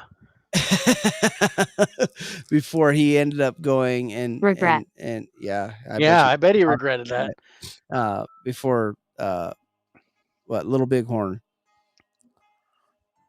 right? That's the one. Yeah, Little Bighorn. That's where he got killed, right? I thought he was killed at the Alamo. Wasn't he? No, not Custer. Not Custer. That's when the tribes united and freaking destroyed them. Going. Where are you going? I hope you say Figueroa. I'm telling you, man, we're gonna have to look into Figueroa and find out if that place has gotten more haunted. Leave it. Yeah. Leave it. Leave it. Well, that's interesting. But this place is just plagued with paranormal all throughout this fort. All throughout. Like you can literally go, like as you're saying, you can go into any building and have a paranormal experience at this place. A ghost. Yes, you are. Maybe you're a demon trying to pretend to be a ghost. So, okay. So there's a place called the Rookery. And this is a duplex and is the oldest house on the base, said to be haunted by several ghosts. Built in 1832, the residence has been occupied continuously since it was erected. The number of ghosts who haunt this old residence has given it the reputation for being the most haunted house in the state of Kansas. Oh, wow. The most prevalent ghost is that of a woman with long hair who rushes at people with her fingernails clawing in attack. Jesus. Said to have been the victim of violence long ago, her ghostly presence lingers within the Rookery. Another apparition is that of an elderly woman who is said to be seen chattering in the corner. A third ghostly specter is that of a young girl who is often seen throwing a tantrum. And as residents are trying to sleep, they often report being roused by an old man in a nightshirt with bushy hair. Oh, damn. Damn. Rookery don't sound like a fun place at all. No, that sounds like a nasty something coming after you. There's another one called the Sumner Place. The houses in this area are haunted by a kind woman in a black woolen dress and a shawl. At one time, the woman was supposedly the nanny or housekeeper who lived in the attic of one of these old homes. This benevolent spirit is said to look after the families in the area by trying to help with domestic chores, such as doing the dishes and making beds. Also drawn to children, she looks after them and tries to calm them when they're upset. Oh, wow. I wonder if that has to go into, because they also talk about the cemetery Yeah, I'm and getting to that one too.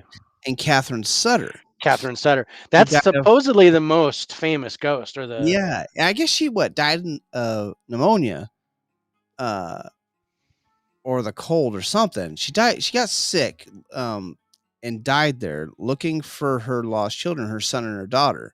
yeah, But she's said to be seen roaming the cemetery and other areas of the fort, still looking for her children. yeah, But for some reason, when you said that story, that's what it reminded me of. Because she's very attached to when children are there. That I don't know. It just kind of felt maybe that's Catherine. But she's seen mostly in the cemetery area, still looking yeah. for kids. She's one of the few private citizens buried in that cemetery. They said that about her too. Yeah. So reading on about this, it says one child told his parents that this nice lady would read stories to him before he went to sleep. And at one time, a mysterious book was found in the child's room that didn't belong to the owners. Oh, However, the ghostly spirit evidently feels some animosity toward other babysitters or grandmothers that she considers competition. These people often report feeling a firm push out of the upstairs nursery by unseen hands. At one time, residents of this place were so unnerved by her presence that an exorcism was conducted in the house. oh wow. They call her the Lady in Black. The Lady in Black left the residence only to take up her duties again next door. Witnesses also have reported seeing her ghostly figure looking out the attic window. Wow. Like, okay, you don't want me in the house. I'm gonna go 10. this one. I'll go next door. Take that. Right. Yeah, there's a big old thing on Catherine Sutter, the for the the ghost that's supposed to be haunting the cemetery. Yeah, I thought that was pretty interesting. That's a huge cemetery too. It's huge. Well, this was like the cemetery at Arlington before the Arlington Cemetery Yeah, was. this Yeah. is This is where all the military burials took place for Yeah, a this- long time. this is Donald Trump. Huge. Yeah, He's huge. huge. Huge.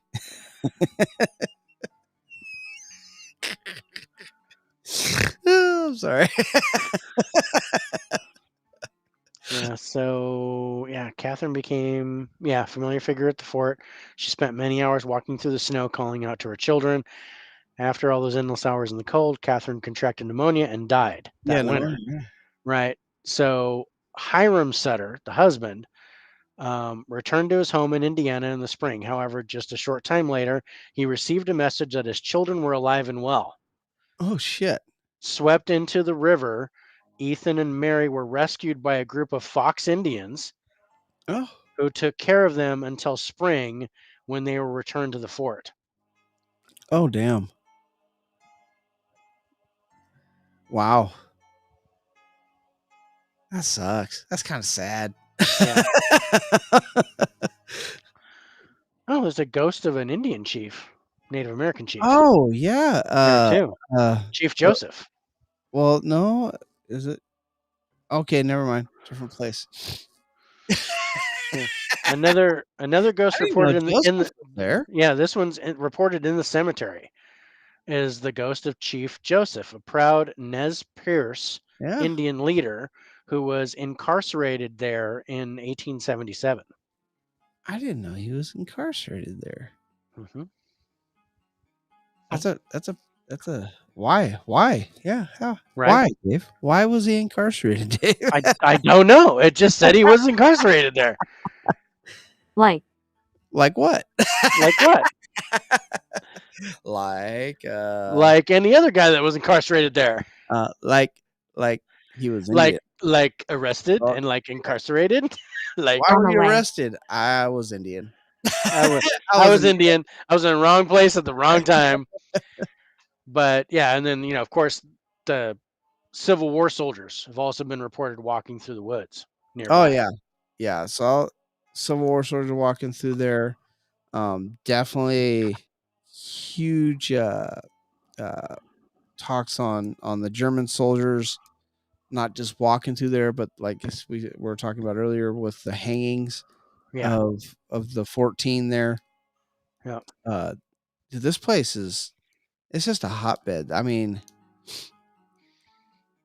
Yep. So I yeah, mean, during World War II, a prison riot broke out. Afterwards, 14 men were hanged as punishment. The gallows didn't have enough space, so an elevator shaft in the prison administration building was used. yeah. So that was the German POW. So it was because of a riot that broke out in the prison. Oh Jesus. Yeah, I didn't see why they were hung. It just said they were the Away. 14 were. Yeah, I was trying to remember where I wrote it. Where I read it, it was one of the other places that I was researching for it. Let's see. And then there's that old fort that's been shut. Old. That's no longer active. 10 miles away. I didn't even know there was another fort right there. Yeah, that's the French one. That was the one I told you about. Yeah, that's crazy. I didn't even know that place was there. That Rookery sounds freaking evil as hell, though. That Rookery sounds nasty. Yeah. I mean, if I had to say the most dangerous place based off what we talked about, that Rookery has to be like, that's it. That's Yeah. the place. That would, yeah, I think that would be the nasty one. I mean, besides the prison itself. That prison, I get more residual feel there. I don't have anything that says anything about the prison, people being attacked, touched, or anything like that.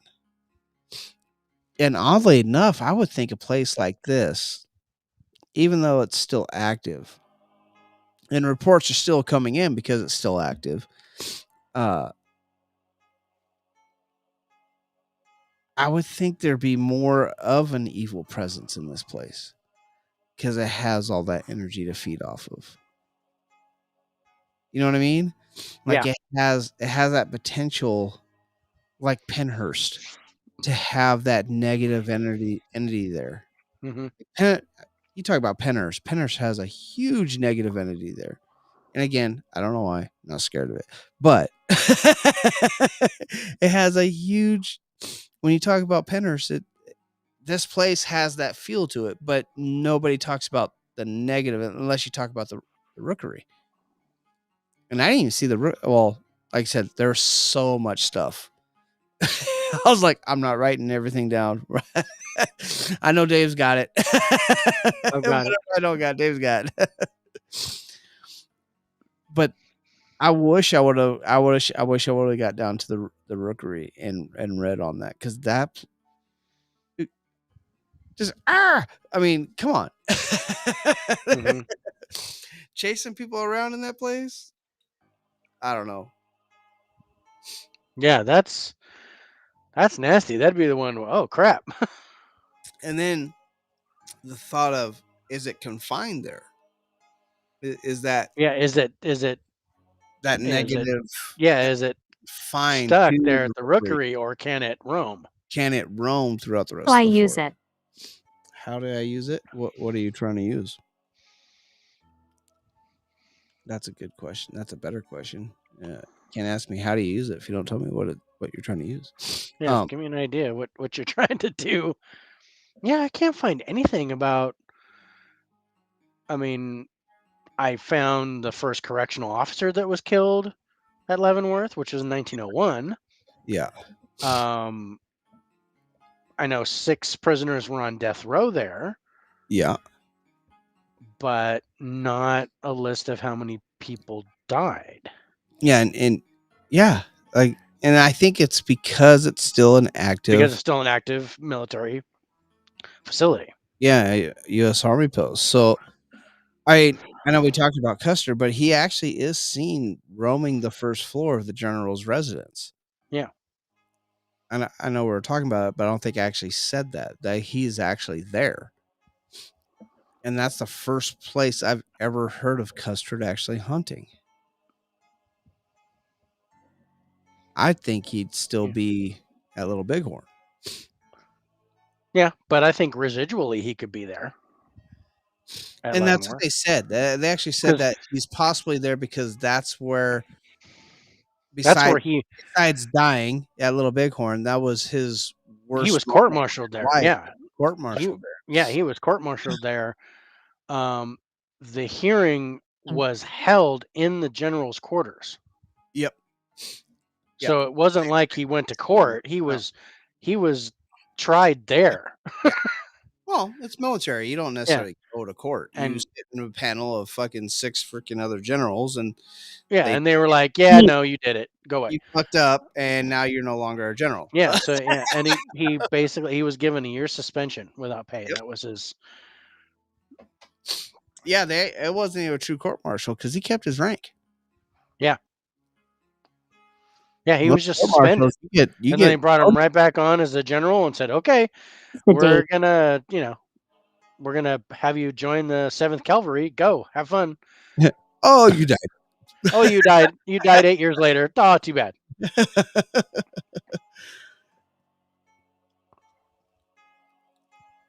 Man, this place is. It still baffles me that you can just drive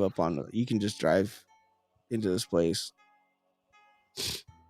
with a state ID and go look at shit. Being that it's still an active U.S. Army post, to be able to drive onto that place with just a active ID and possibly go investigate baffles me. There's another one. Yeah, the Sheridan House is another one. Said to be haunted by the vengeful spirit of Mrs. Sheridan, wife of General Philip Sheridan. In 1869, General Philip Sheridan left his wife on her deathbed as he traveled to Chicago on business. Oh damn. And then she died. Oh shit. So yeah, she's not happy. Yeah. Does it say how she haunts the place? No, just says vengeful spirit. Vengeful can be a lot of things. Yeah. I'm like, is that the same? I mean, vengeful is like a cat knocking over a glass. I mean, Yeah. knocking over just because it's on the table. That's interesting too. That's this. There's so many places. Leavenworth. Which one am I thinking of? I'm thinking of. I'm No. thinking of Fort Delaware. That's actually built in the Pentagon. Or is that Leavenworth that's built in the Pentagon? No, it's Delaware. Delaware is built looking like the Pentagon. Yes. Originally, it was a star, and then when it was torn down and rebuilt, it was Pentagon shape. Yeah. Yeah. Leavenworth's huge, though. It's gigantic, man. It's a city. Yeah, Easy. it really is. It really is a city.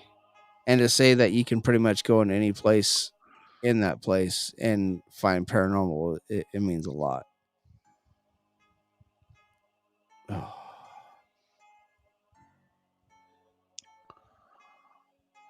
Wow. I want to go there now, just for the simple fact that I can just go there. I have, when I think of Leavenworth, of course the prison comes to mind, and I don't ever think that I can just go there. And I think it has a lot to do that the prison is no longer open. And I didn't know that. I didn't realize that. Hmm. I didn't realize that that was no longer a military prison. Yeah, I thought the military prison was still open, but yeah, that's interesting. Now I'm wondering where they sending everybody now. Yeah, I don't know. Besides Guantanamo, but they don't Uh, even do that anymore. Guantanamo Bay, Guantanamo. they don't do that anymore Fine. either. But yeah, according to the only thing I found was that there are 298 unclaimed bodies of soldiers who died in the disciplinary Close. barracks. Oh, wow. That's the only thing I could find. That's just unclaimed soldiers. Yeah, that's including the 14 German POWs. That's from the prison. Yeah. 298 people died in the prison. And, maybe that's because the prison's closed. So that's all I could find. That's crazy. Like I said, and it probably, like I said, it probably has a lot to do with the fact that it's still an active army post. But then again, Colorado has a lot of bases here. Yeah. You can't just drive on an army base. Like, you gotta get your shit checked. They check everything. They check your car. They check everything. Leave it. And then you have to give them a reason why you're even going. Mm-hmm. It literally states that Fort Leavenworth, you can just show them your ID and go. You can just drive onto that place. Yeah. I'm like, fucking let's go. Yeah. We have I still have a contractor ID. Oh. With the military. So I can walk onto a base. Yeah. Yeah, I can see that. Yeah. It's with that ID. Yeah. So we have a Navy base. It's about an hour and a half away. It's the closest one from here. And I go there every year and renew my contractor's license. You do a lot of the I do a lot of the barracks and lodges and things like that. The hotels with the Navy bases but yeah, all the joint armed services. So yeah, I do that kind of stuff. But so I know, and I talked to them about it, and they're like, shoot, just show that ID. You can just walk right onto the base. And I'm like, oh, cool. That's kind of awesome. Yeah, that's pretty badass right there. So like, yeah, you can go to the commissary and you can get, all your stuff at a discount. It's basically a military ID. Wow, it actually said computer. It just says like radio and computer. Yeah. Yeah, that's what we're doing. That's interesting. And that's what I do. Yeah. Yeah. Even better. Yeah. Yeah. Yeah. And kind of going with what you're saying there. That's awesome. That's a good, almost intelligent response. Yeah, right. Okay, so all right, haunted level for Leavenworth. I got to bury the needle. I think that's 100. Yeah, I have to agree with you there.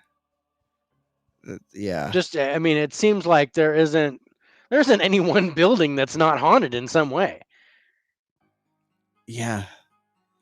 I'm like, dude, holy crap. That's like crazy. I say, it's a Penhurst level type haunting, it feels. Yeah. I mean, could there be something non-human there? I think there's a possibility. I think it's possible, especially at the prison. Is it reported? Not that I'm saying. No. Well, maybe kind of with the Rookery. Who knows what the hell's Who going knows what the heck that is at the Rookery? Crazy lady. It might not be a crazy lady. It might be like a crazy wraith. It might be a demon or something. Might be demonic in female form. Yeah. Okay, so with that said, what would you consider the danger level of that place? Man. Edge. And again, I'll start you at 50 because you already have a spirit that's pushing people out of rooms. Yeah. Physically touching them and pushing them out of the room. And that's the nice one. Yeah, it's like don't that, wake like loves children and stuff. But if you're a babysitter or a grandmother, you're in trouble. Yeah, if you're already someone that's actually taking care of people, you're competition. No, you get out. No, you got to go. You're gonna wake. And then you got Miss Runny Screamy clawing at people. Whatever vengeful spirit is at the Sheridan House, which they don't really which they don't hint as to what that is, just that it's a vengeful spirit. That could be, it could be physical. It could be just like telling you to get out. Could be throwing stuff at you. I think there's more than just the mustache guy at the officers' quarters. Because the scratching noises kind of bother me there. Because whenever you hear the scratching noise, it always reminds me of a demonic entity. Yeah, no, I agree with that. And that's why I say there could be that non-human entity element to there. That's not why, but I mean, it's one of the reasons why I think of a non-human entity at Fort Leavenworth. Well, and the loud crashes and stuff like that. Door slamming. I'm seeing like physical stuff moving, things like that, door slamming, stuff like that. And that's why I always say you got to start at like a 50. That's your starting point. That's your starting point. And then you start adding all the other shit into it. Yeah. Yeah, but I've never heard of anybody besides being pushed out of a room Same. or scratched. Oh yeah, the Rookery. The Rookery. I think that's the most dangerous.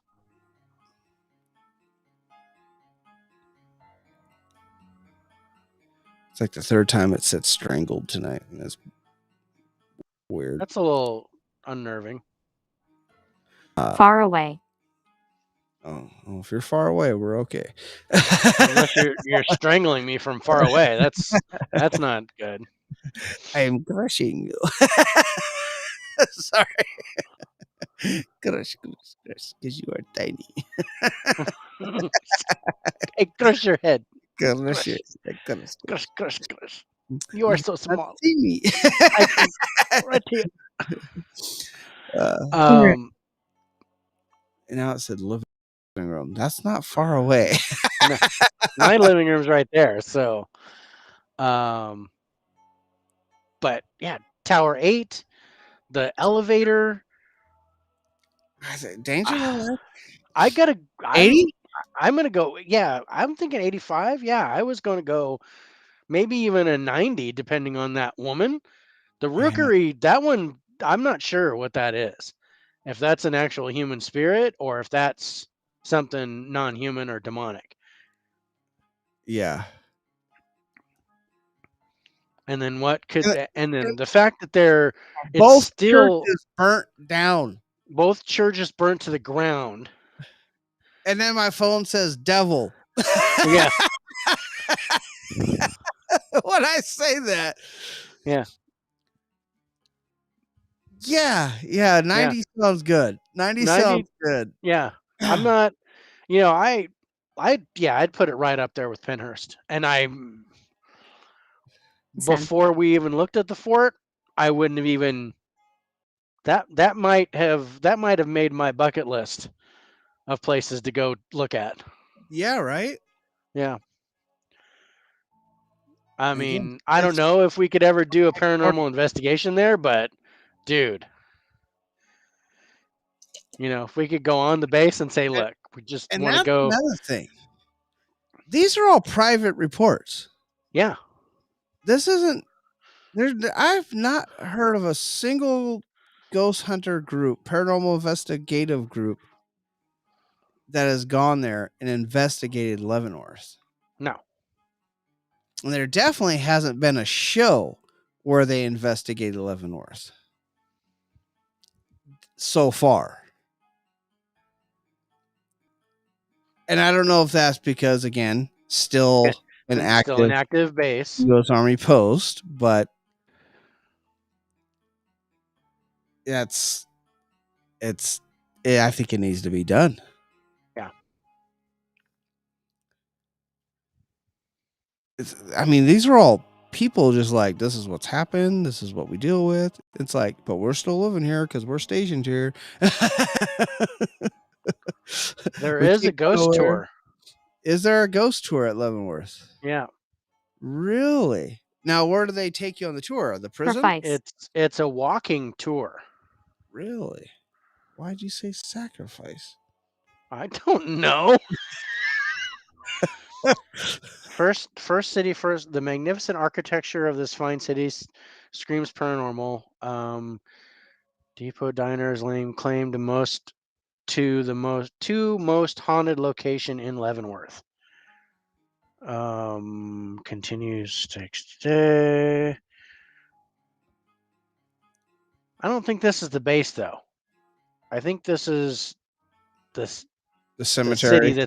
the city that's outside the base. Oh, okay, just outside. Okay. Because it's talking about the diner and some kind of camera place.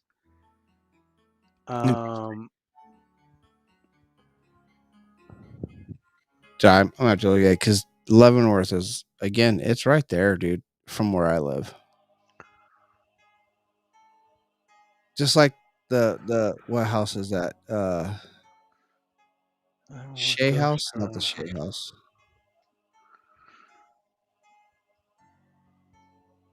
You got the Missouri State Prison, which is right there. That's an easy drive. Let's just say that. It's an easy drive.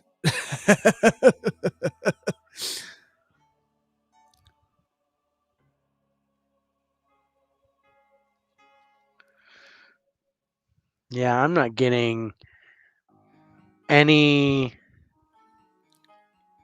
Yeah, no paranormal investigations that I can find.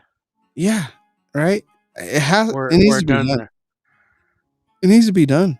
It needs to happen. We Yeah, need to make this happen, people. we need to make this happen, people. I mean, can we do it? Can we?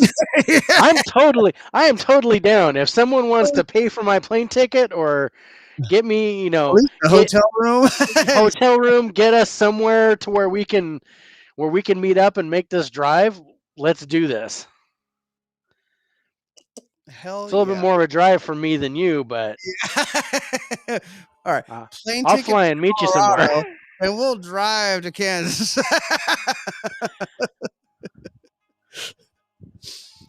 Yeah, it's one of those places that needs to be done. Yeah, that needs to happen. But yeah, maybe because it's still an active military base but I don't see why we couldn't investigate the residences or even the closed prison. It said do not. My ghost tube just said do not. Do not. It's like, don't go there. Don't do it. And funny thing is, the last time I told us to do not is we were talking about Penhurst, and we were talking about doing solo in the house. And yeah, and then my wife said, "Do not." And the phone said, over my dead body. God damn it! She said. But the last time I got do not on mine was when I was going to go open the cabinet at the antique shop. Yeah. Do not. I'm like, okay. All right, guys. So we just talking about Fort Delaware and Fort Leavenworth. We're going to talk Fort about Leavenworth is nasty. We're going to go back to the East Coast, in the southeast coast there. When we come back, if you can, again, think of a place that we might be talking about next, go ahead and throw your guesses. We're going back to a familiar city. Yeah, we are. We'll be right back. Enjoy the creepy music while we take a quick break.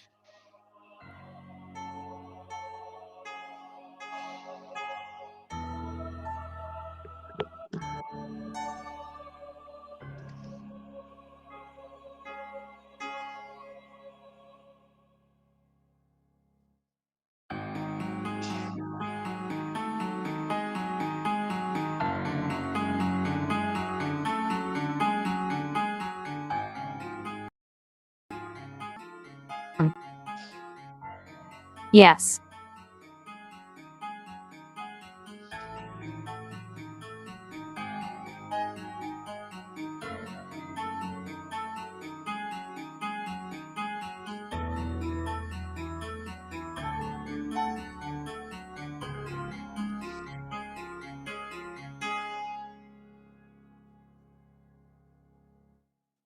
She.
I'm going.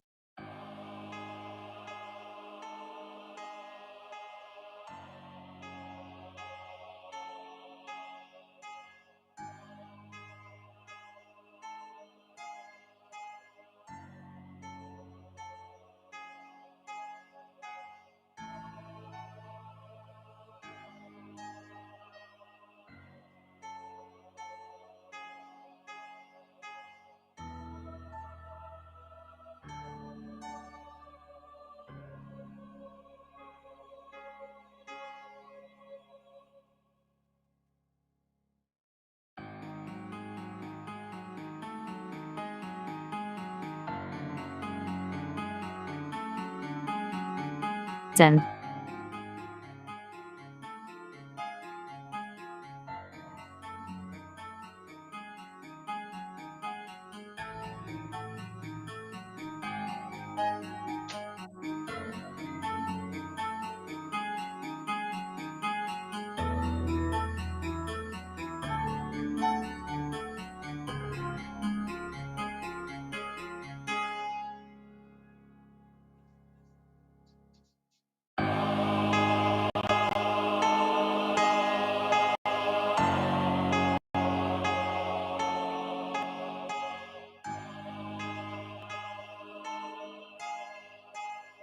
Name.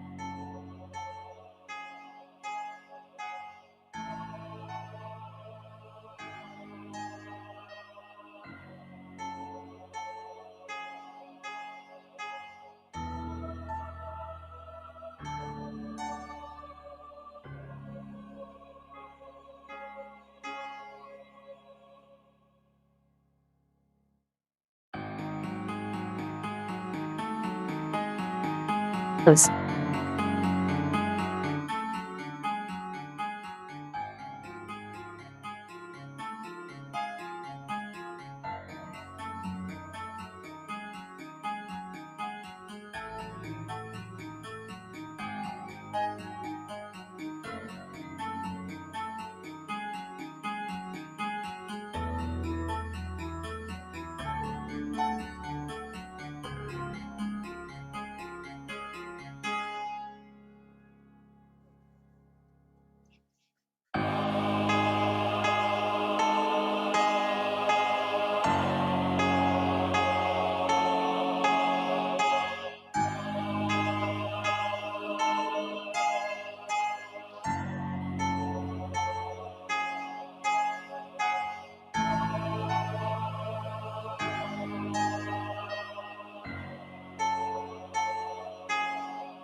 Chen.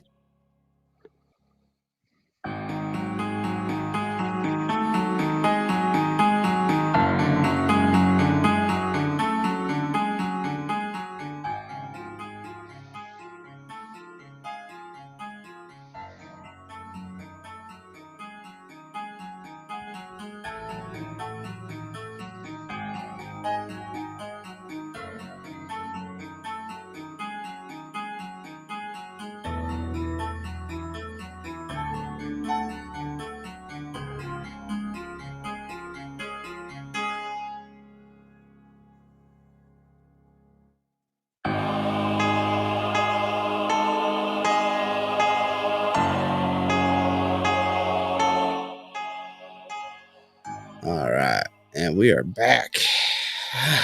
Much better. All right, so Fort Delaware, Fort Leavenworth. Now we're on to Fort Castillo de San Marcos. And what city is that in, Dave? St. Augustine, Florida. Have we talked about St. Augustine before? Yeah, we have. That's where the lighthouse is. Yeah, lighthouse. There's a What couple was of spots. There was one other one. what did we talk about before St. Augustine? The Ing. Spell. God, I can't remember where the other place was. It's a museum now. Prison, right? wasn't- Spanish. The old Spanish prison. Yeah, I think that's right.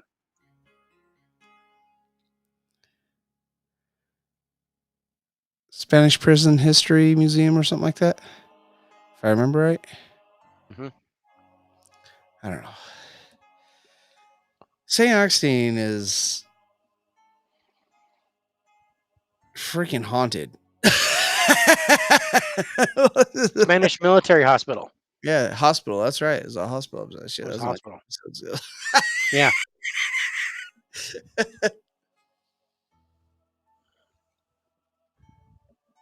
Yeah, that whole city But is just that whole haunted, right? city's gnarly.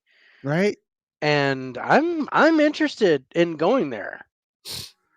So we I did mean, talk a little bit about I think it was Holly that was talking to us about the fort itself and about the general who was it?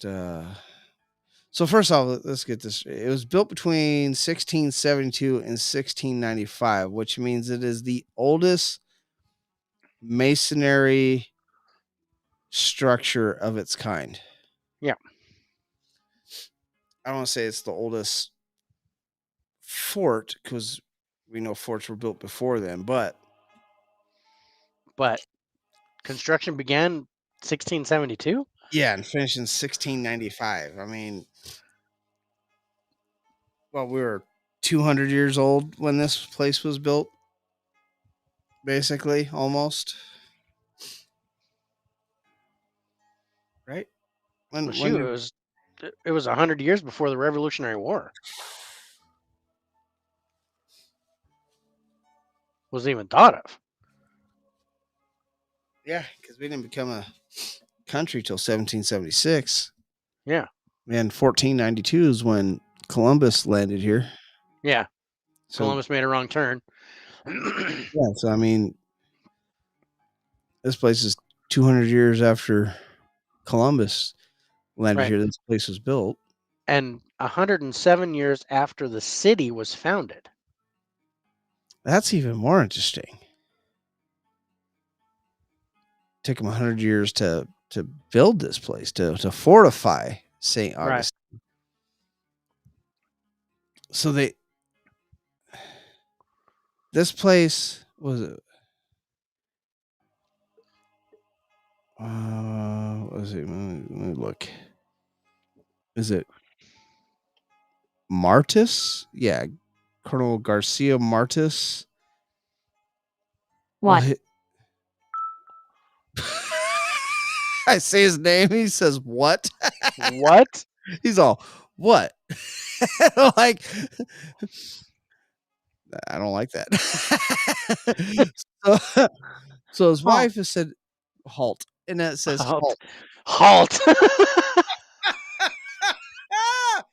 Oh, I don't like that at all. Garcia, you need to go back to St. Augustine and leave my house.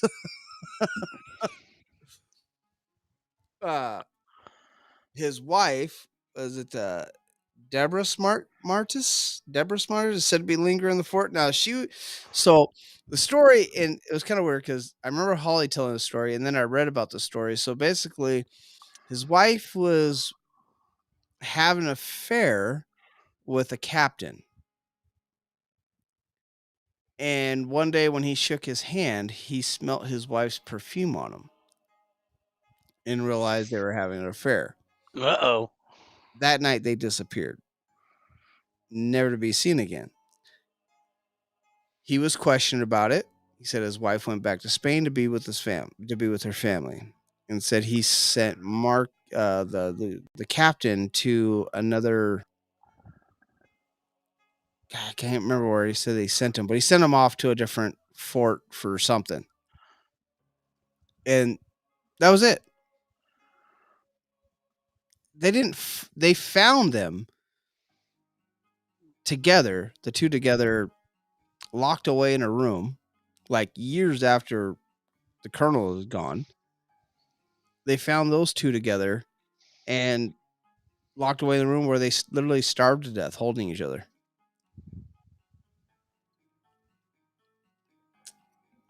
But she's said to be lingering the fort and is seen all the time. Like, she's like the prominent figure there.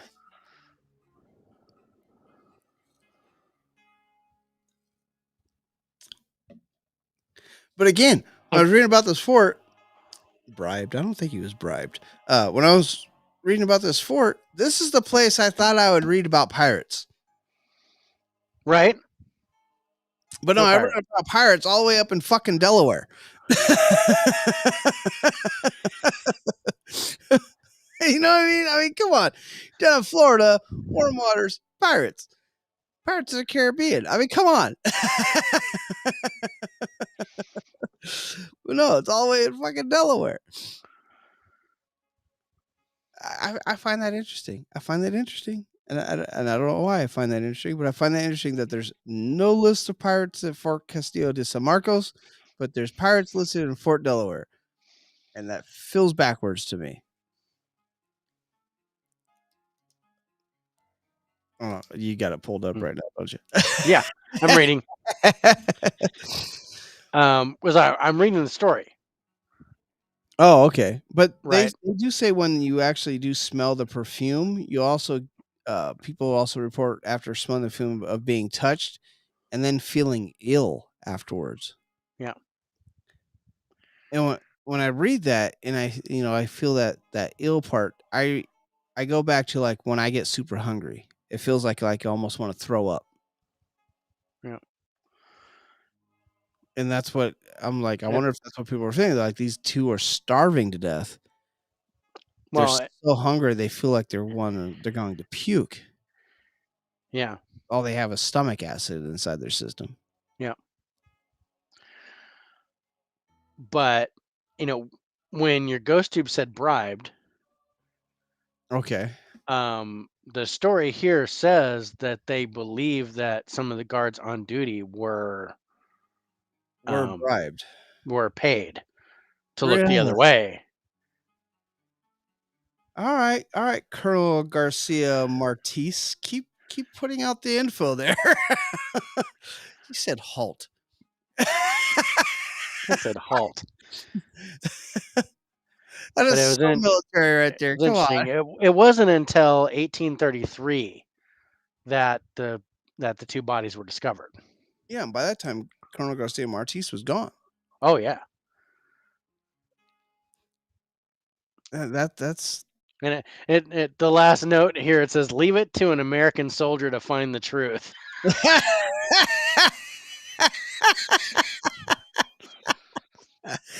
oh, that's funny. But yeah, it was so funny. It was Lieutenant Tuttle. He was Tunnel. studying the architecture of the place and was puzzled when he found a hollow sound in one of the walls of the dungeon area. When he removed the first brick, a rush of air smelling like a strong perfume flowed swiftly into the room. After taking down the wall, he found the hidden room and two skeleton remains of two former prisoners chained to the wall. It was thought that Captain Marty and Dolores and Captain Abela, which was the dude that had the affair, chained and entombed there. Crazy, right? I mean, now, bribe. I mean, makes sense. You pay him off, look the other way, or pay him to wall him up. Yeah, that's what I mean. I mean, you got to wall them up. You got to deal with two individuals. Because you basically got to go down there, pick a cell of the dungeon, put him in there, chain him up, and then wall the place up. Somebody is going to see that. Yeah, and it happened in the span of that night. Right. So this was planned and executed by that colonel.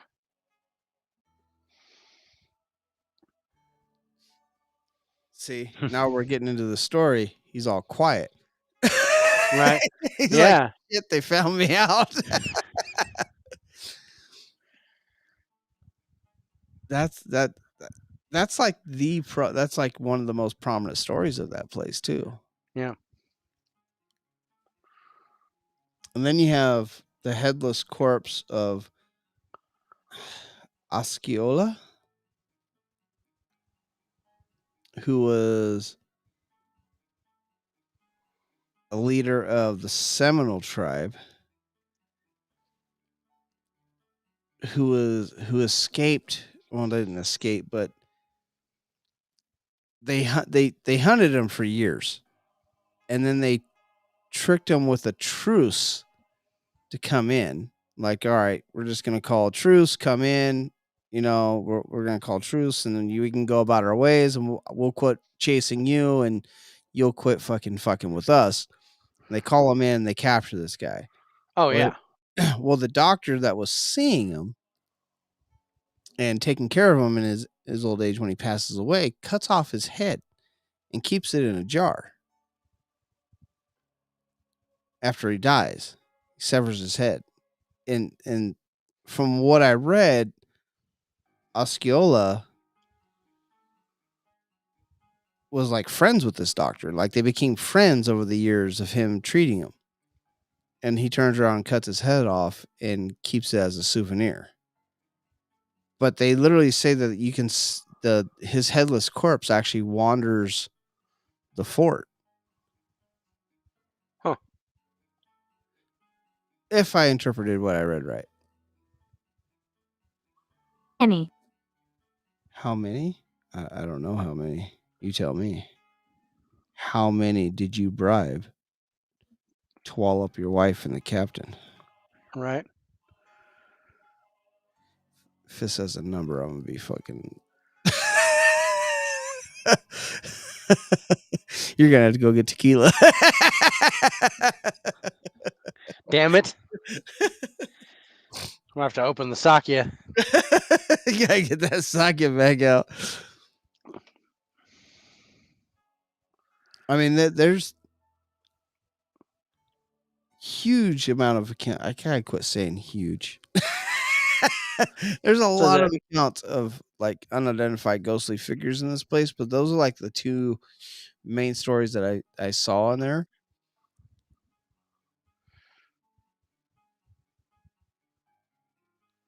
Again, that being touched thing always bothers me, man. Yeah, I noticed that.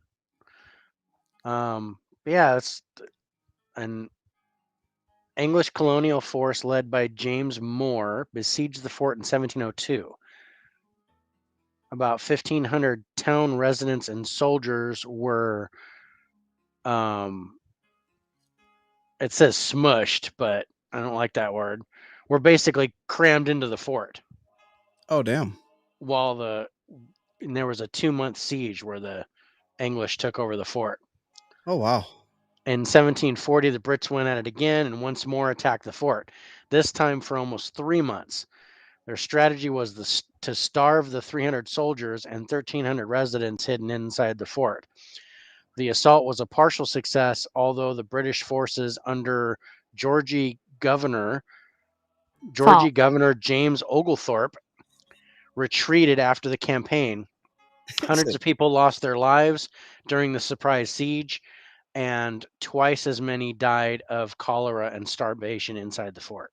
Oh, wow. In 1763, the Brits tried a new tactic. After the 7 Years' War, Britain gained Florida in exchange for returning Havana and Manila to Spain. So they went the diplomatic route. So they were given Florida. Oh, wow. During the American Revolutionary War, the fort became a prison for hundreds of revolutionary fighters. The battlement became a POW camp for the forces of Washington captured in Charleston. Oh, wow. In 1779, the Spaniards, with a bee in their bonnets after the last dust-off, once more declared war on Britain. The Spaniards waged battle with the Brits and overtook most forts along the Florida coast.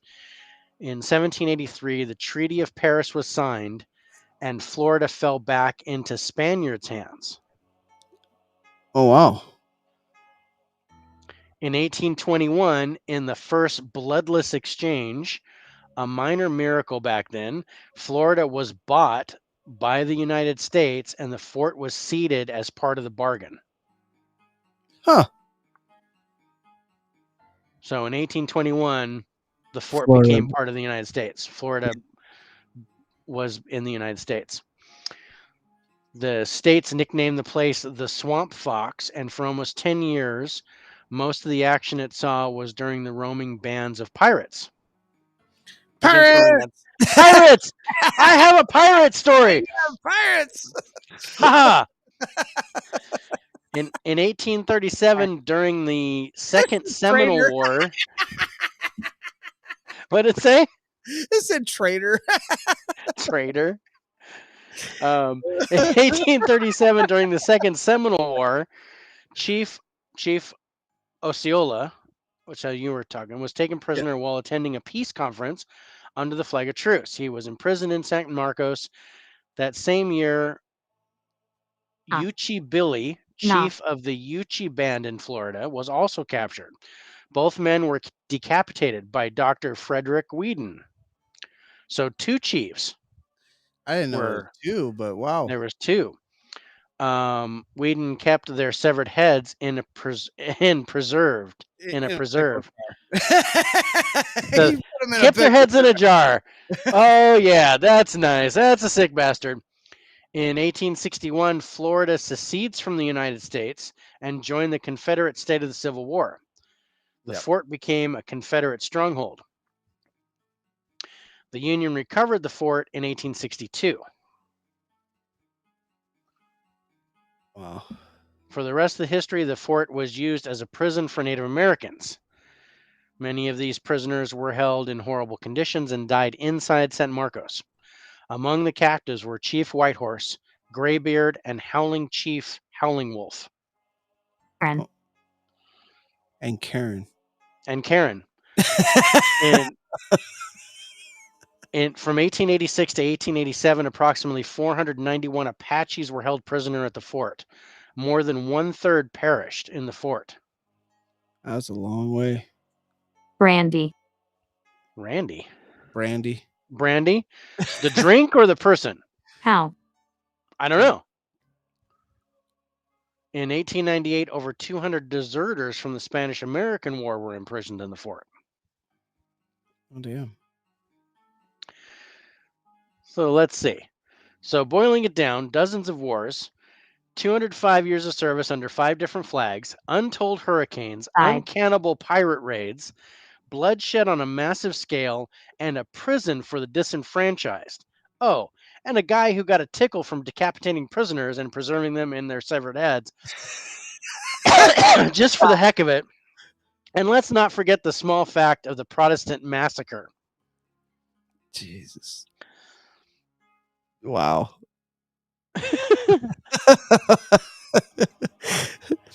Welcome to Fort Castillo de San Marcos. Yes. Bienvenidos.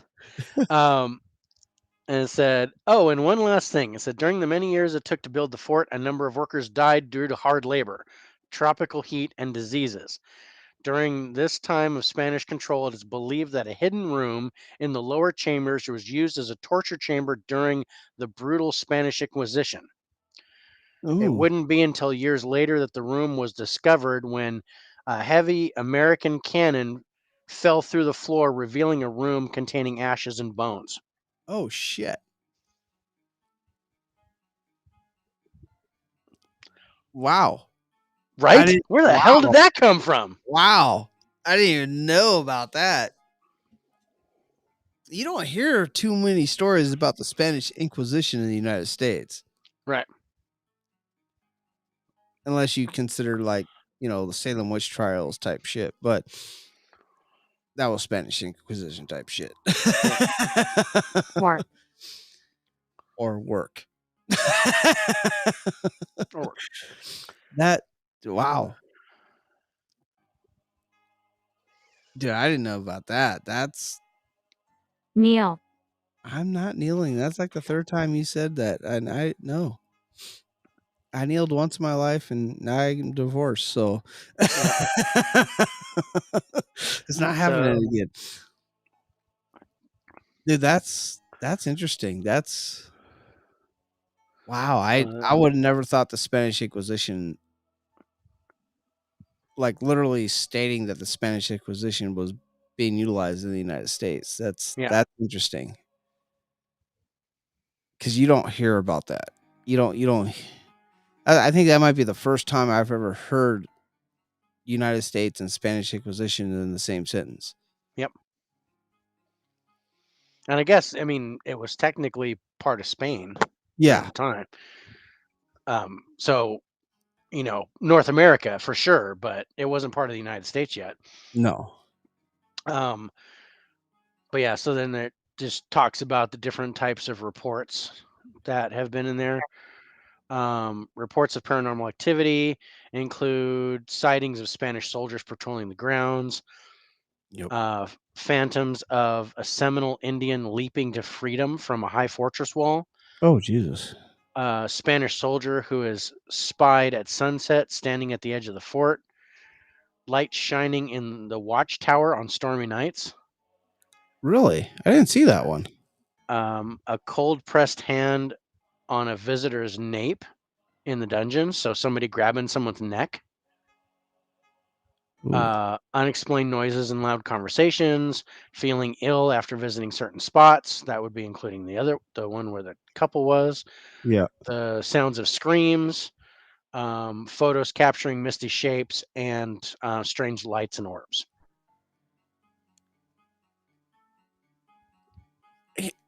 That's got some good stuff. It's got some good stuff, but you know, it feels like there should be more. You know what I mean? Like, should be more activity. Considering the history of it. And again, I don't think I've ever heard of anybody investigating this place.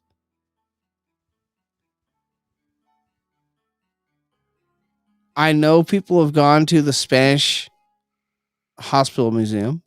Yeah. I know people have gone to the Lighthouse. Some of my favorite episodes are from the Lighthouse. But I've never heard of them going to Castillo de San Marcos. Hey. Is it still early for me to be saying that? Traitor. Again?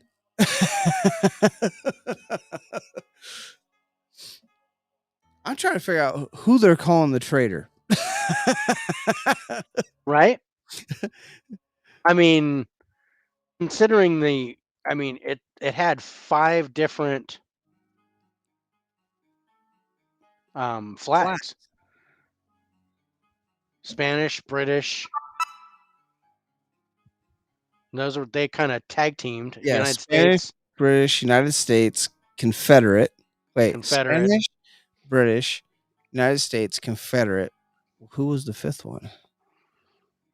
I think because it went back and forth because it was British and then There's back to Spanish and then back to British. Spanish, British, Confederate. Well, United States, Confederate flag. Yeah. And Well, then back that's 6. No. Back to the United States, that'd be 7. So that's not right. No. There had to be a 5th flag. What was the 5th flag? Pirates. Pirate flag. The little Jolly Roger on there. It was funny because you said Graybeard. Graybeard. When we were talking about you were talking about natives at the time. I was like, It said Graybeard is one of the Native Americans that was there. So I'm guessing which that is was really weird. A Native American having beard to begin with. Yeah. As a white dude in disguise.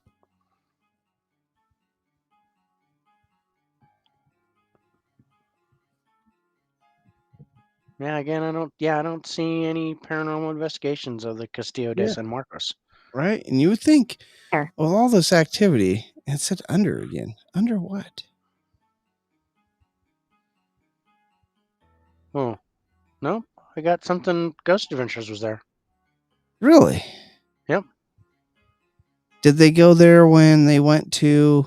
Because I know they're the ones that went to the hospital museum.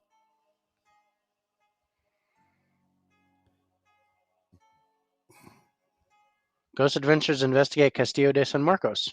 Huh. Does it say what they saw there?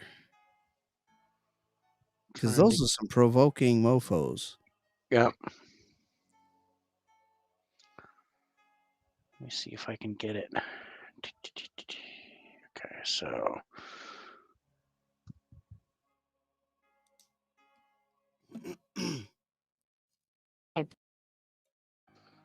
Bribed. It said bribed again too.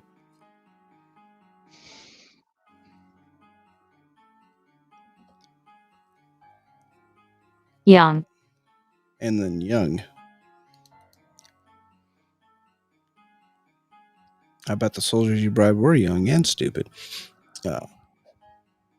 That's this whole city, St. Augustine, it fascinates me. Yep. Season 2, episode 2. So it was early. So yeah, that's early. Am I here? That was when they were provoking for sure. Yeah, because I was with Nick and why am I here? Hopefully it's still listen to the show. Yeah, I hope so. I don't know. Who's on still right now? Because I think Holly said she's been there, right? I actually talked about it. I'm not sure if she was there. I'm trying to get what they found, but boy, it's like trying to boat a marlin. Another good thing you can do in Florida. Yep. I mean, I've got some pictures. but I don't see that they found anything. Just like pictures of them on the fort, and Yeah. I love when they show those pictures. You're sitting there and you start staring at them. It's like, did they find something in this picture? And it's like, no, it's just the guys there.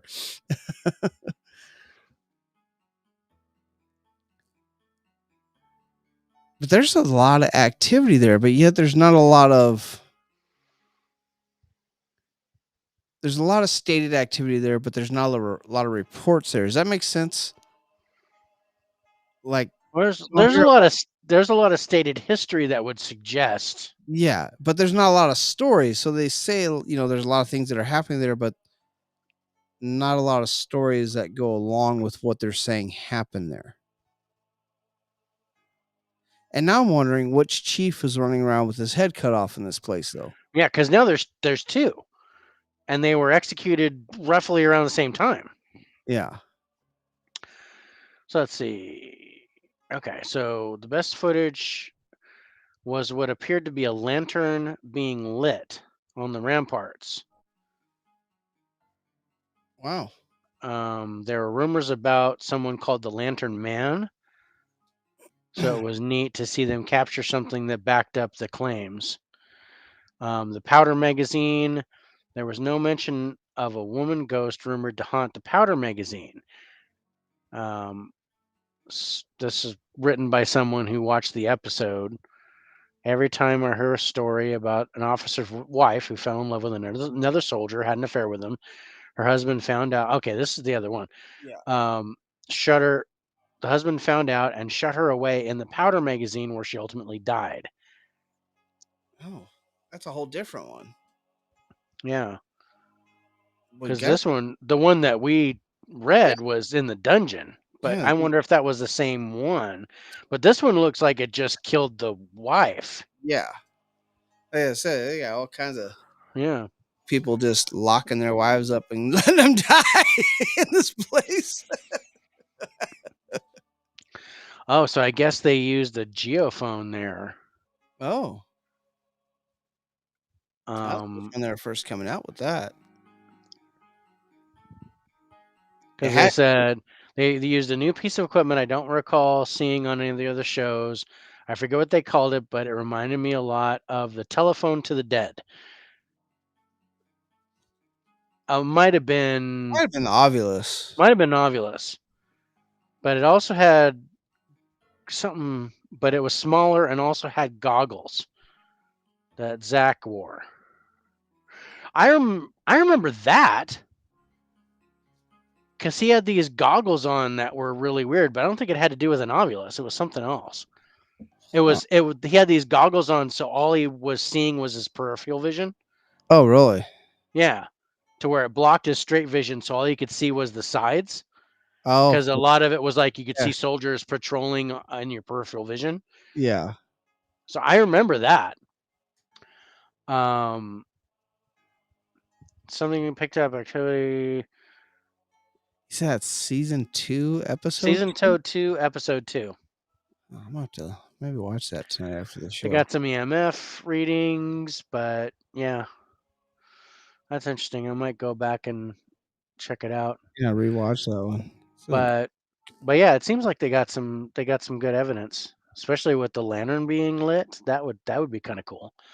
Yeah. And I didn't see anything about any type of lantern man, just like lights in the watchtower that Yeah. would show up if it was stormy. That's right. They had the watchtower there, but I mean, they also had the lights from St. Augustine that would show up. Yeah. That light tower. St. Augustine's an Yeah. interesting place. It is, because I mean that's the lighthouse is one of my bucket list items. Yeah, yeah, for sure. Yeah, I do. And Like, I don't remember how old I was. Yeah, mid to late 20s when Ghost Hunters started. And I remember watching that episode. I'm like, holy shit. Was that a dude just leaning over the rail? And I saw it, during the live. And then all of a sudden they're like, holy shit. Is that a dude leaning over? I was like, holy shit. And then you watch him go, boom. and then lean Yeah. over again. I was Yeah, it like, was "Oh." like lean over and then shoo up a couple of flights and then look over again. I'm like, They started dude, shooting them up the that ladder. was the best footage I have ever seen anybody catch. Yeah, that was freaking awesome. That was badass. Because I mean, yeah, there were some episodes there where it was like nothing. Oh yeah, and And I mean, and I don't mind that. I like I where they go and I film don't everything. expect every place you go to get evidence. Yeah, and I think they But try too hard now. they try too hard now, and I think it's they make it like it's like the people expect something. Yeah, So I don't know. Like- I don't. like I think okay. I know we're getting off subject because we're going to talk about shows right now, but like I really enjoy watching Destination Fear. I really enjoy that show. I like the cast. I like what they do. I wish they would, really delve into the evidence that they caught that night instead of just, I like them to summarize and reshow things a little bit more. I would Um, kind of like them to kind of go over their footage because a lot of times Yeah, that's what I mean. Like, they don't really to tear really down to like, what they oh, dude, caught. we caught this, or Like you know, instead of spending the last 10 minutes about how they felt about the place, spend the last 10 minutes really busting down the evidence that they might have got. Really delve into it. yeah, or I don't mind because the thing is about how they Oh. felt, so it's about their fear. Yeah. Well, yeah. And But I understand that, but I'd but really at the like them same to get time, more to I the mean, evidence. even if it was like, oh, I was afraid, blah blah blah, and then Yeah. like This is here's why. here's what we caught. Yeah. Boom boom boom boom boom. But the one thing that bothers me about that show, it's the one thing I hate about that show, is when they do the reveal in the packet. Like last episode, where were they at? Staff. Indiana State Prison or something like that. Some it's in Indiana if I remember right. Hug. They were at And only one person. they were at like an old mining hospital. No. Next episode.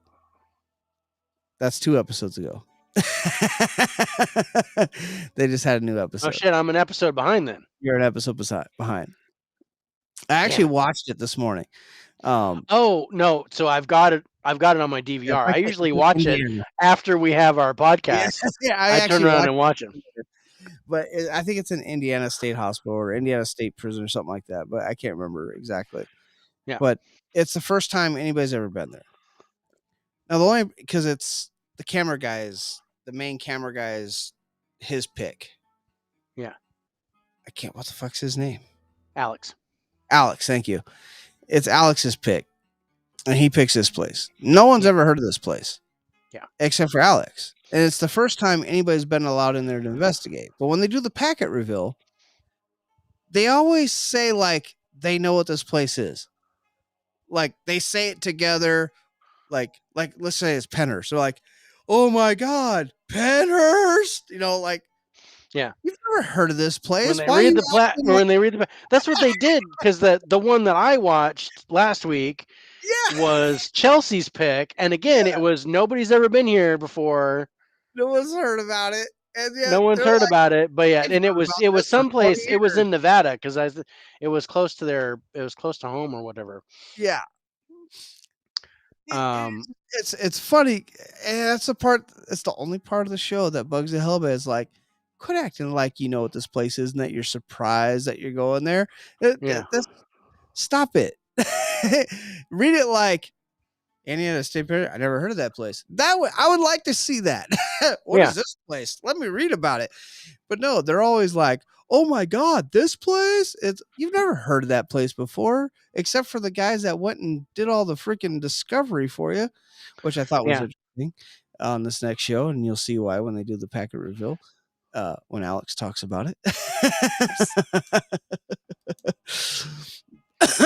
But no, it's I really love that show, but for some reason the packet reveal always bothers me when they do that. It's like stop it.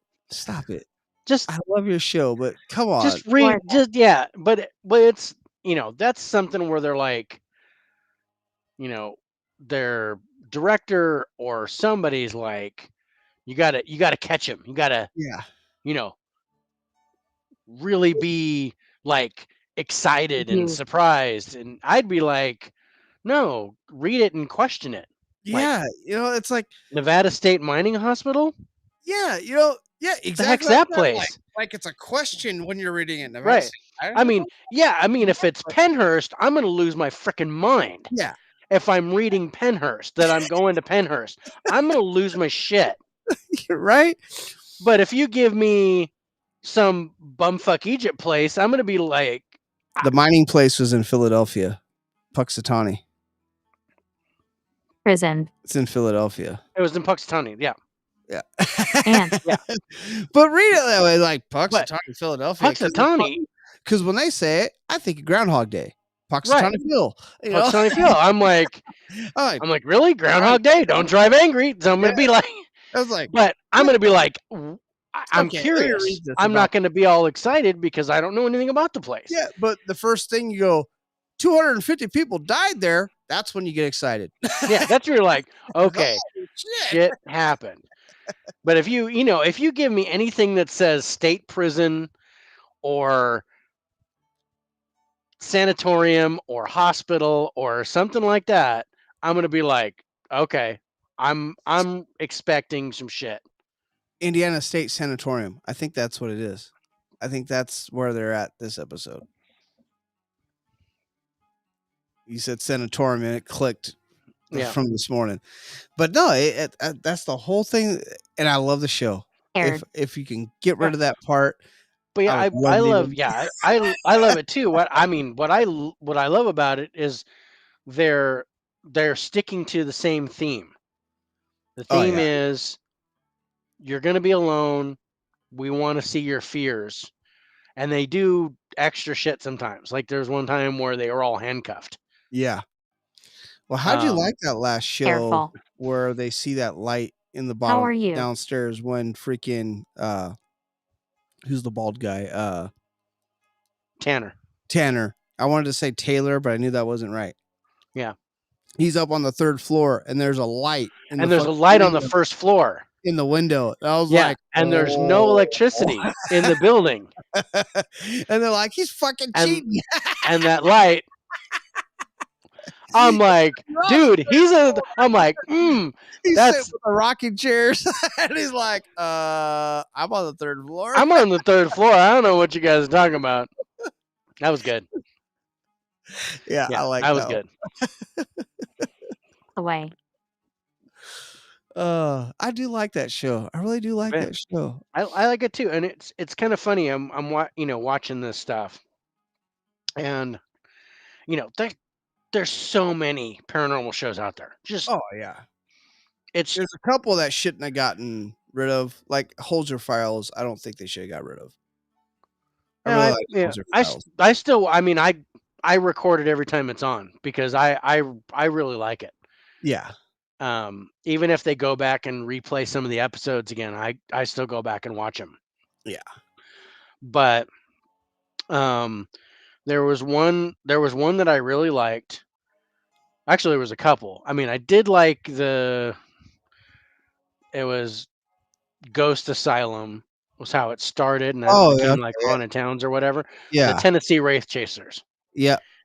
And what I liked about them is they would always try to catch it. They would always try to catch a ghost. Oh, yeah, yeah. So they would invent some cockamamie thing to, we're going to do this waterfall, or we're going to do this mirror thing, or we're going to do something to try to catch. And they always go, okay, we did something, we put it in a box, and then they go and they turn up all their things on the box, and they go, we didn't get anything. All right, well, hang a picture on the wall. We're good.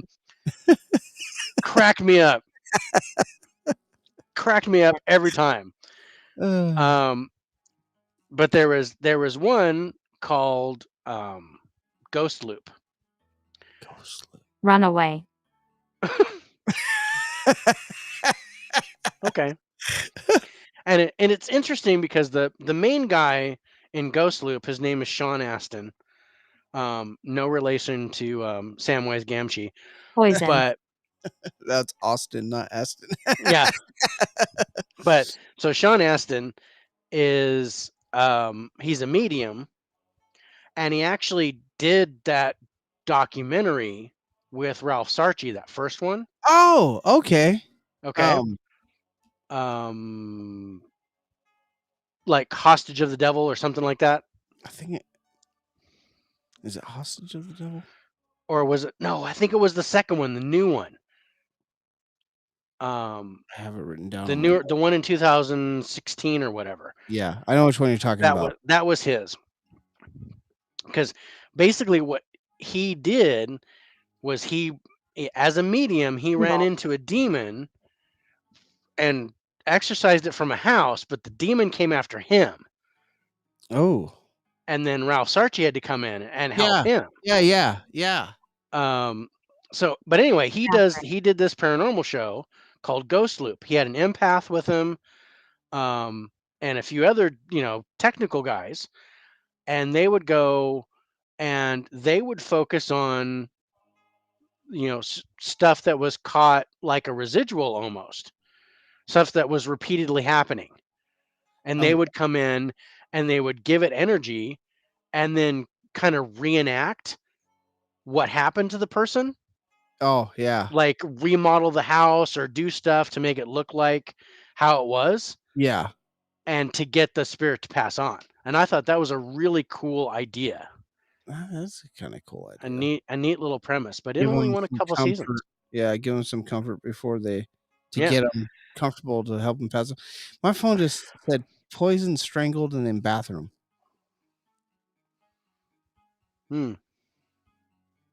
That's and I've had nothing for the last hour. It started with run away and then poisoned, and then run away again and then poisoned and then strangled and then bathroom. That was the series of what I just got in the matter of 2 minutes. That's crazy. I'm sorry, that whole series of words that just came through just kind of, I was like, wow, that's interesting. Yeah. What the fuck happened in my house? No, there's been there's been so many ghosts. So many things. I mean, there's one about like where they came in and investigated a whole town, and there was like all kinds of stuff happening in the town. One that was they followed a river and hit these like 3 different towns on this river that kept, and like the sheriff was like part of because they're all part of the same county. You keep calling these guys to these different towns about what was going on. God, what was that called? I can't remember. I think that's the one I'm thinking of, where they started in this one town, and where the mayor was like, "Dude, I need you to come and investigate this town." Yeah. And then they were like, "Oh, they're following the river," and it went to the next town, and it just kept going. Like the sheriff was like, we get all kinds of strange calls. Something like Morgan City or something like that. He's like, we keep getting these strange calls about, this crazy activity. And they're like, really? Well, when you get those strange calls, why don't you just call us and we'll go investigate it for you? And like every night he was like, they're like, holy shit, you're not kidding. You get strange calls all the time. He's like, yeah. And like alarms going off with no one there. Fucking window breaks with no one there. Like they check the camera footage and all of a sudden the window just shatters and there's fucking no one there. Yeah. They're like, holy shit. Ghosts of Morgan City is the one that I'm thinking of. Is that?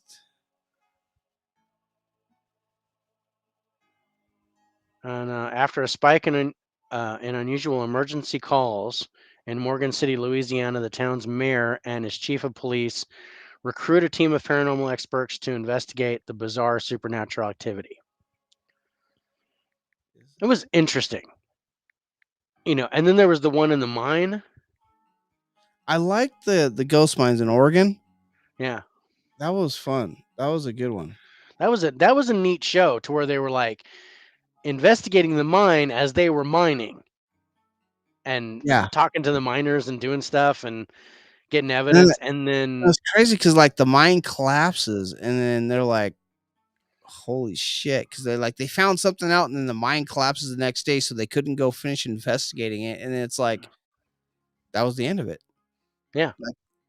But then, and then when they were starting to get stuff in the town where they Yeah. were investigating the restaurant in the town and Oh things like yeah. that.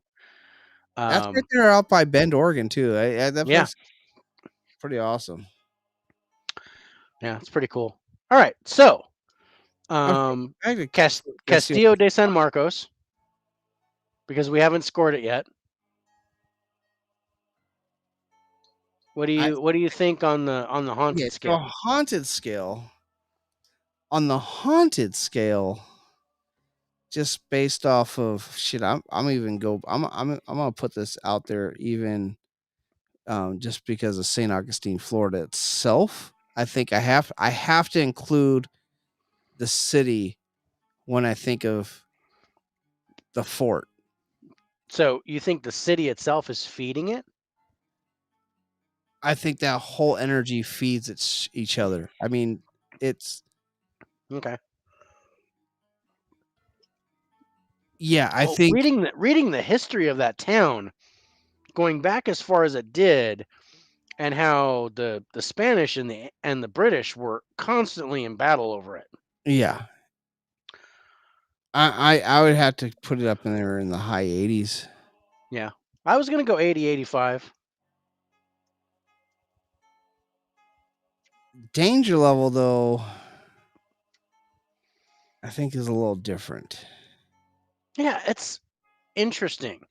Again, you do have the physical factor. Yeah, there's a physical factor. And again, you got to think of the town because there's a lot of physical stuff in the town. So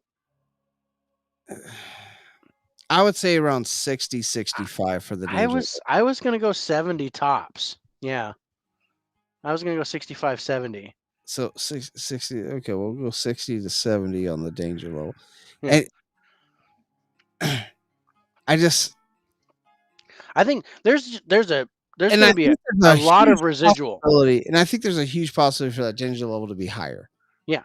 There's a lot of residual there. For sure. Huge amount of residual. I mean, every place I think there's tonight. Yeah, every place you talk to has got residual, but I think the Castillo's got more residual than the other two.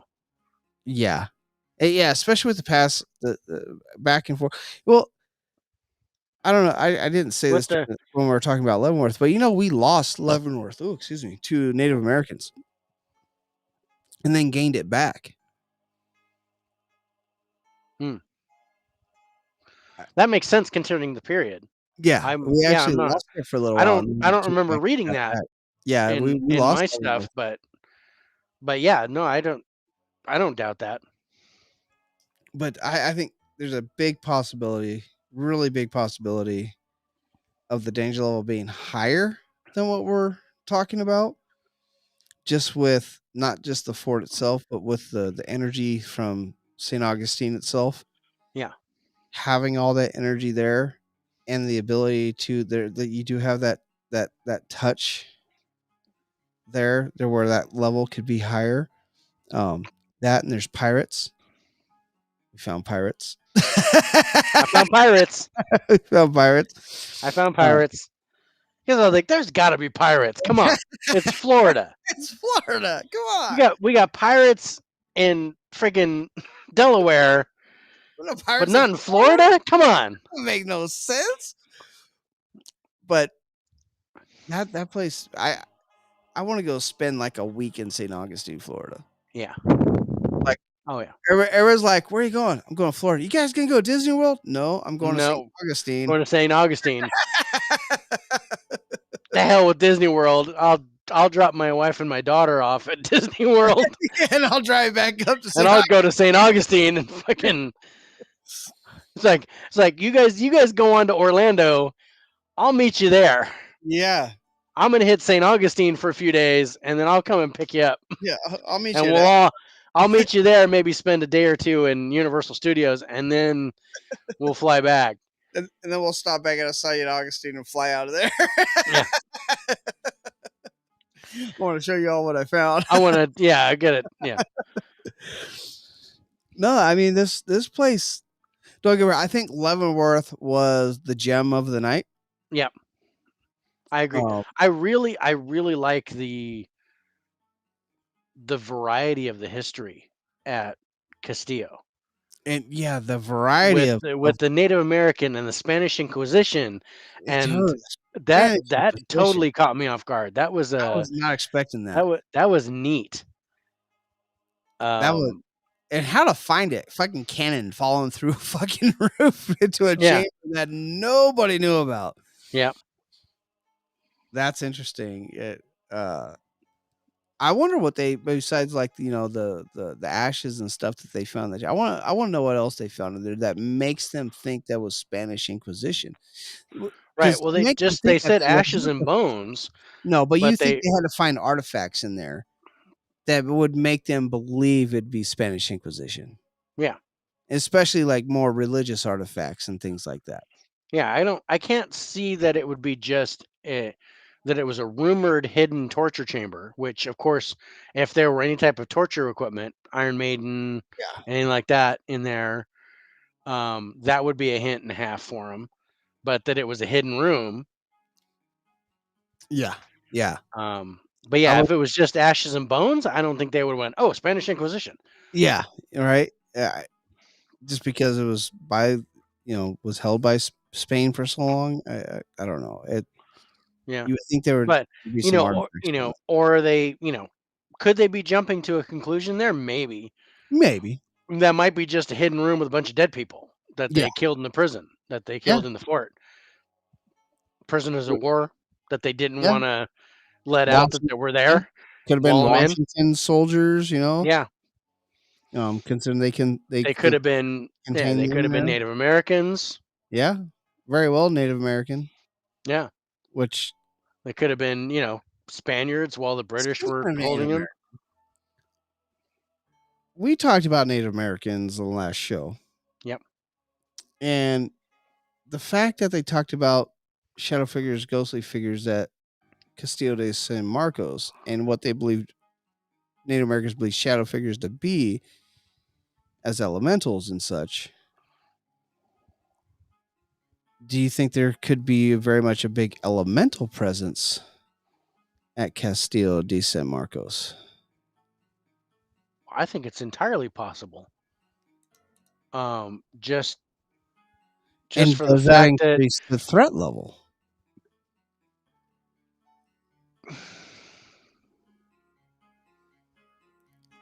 I don't know if it increases the threat level. I'm still kind of in the 70 range. Okay. But yeah, I think it's possible that there's an elemental there or some kind of Native American spirit, because for lack of a better word, it's a burial ground. It's a friggin' Native American battleground, and chiefs were beheaded. Yeah, we got headless corpses walking around in that place. Yeah. I don't know, if I was an elemental, I'd be pissed off, and I'd be like, dude, killed my people over here. You brought 500 Apaches over here, and a third of them died in this prison, in this fort. Crazy. You know how far they would have to travel? That's like coast to coast, man. All the way across. I mean, the furthest I knew of Apaches was Texas. Yeah. So from Texas to Florida, which is not really that far, really, in the gist of things. You can get to Florida pretty quick from eastern Texas. I'm gonna look. I am not looking.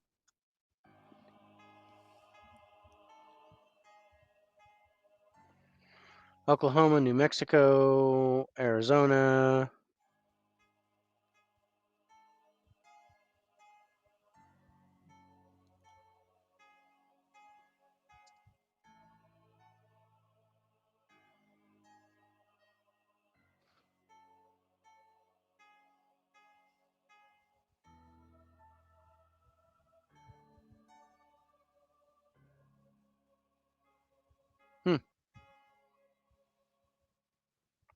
Wow.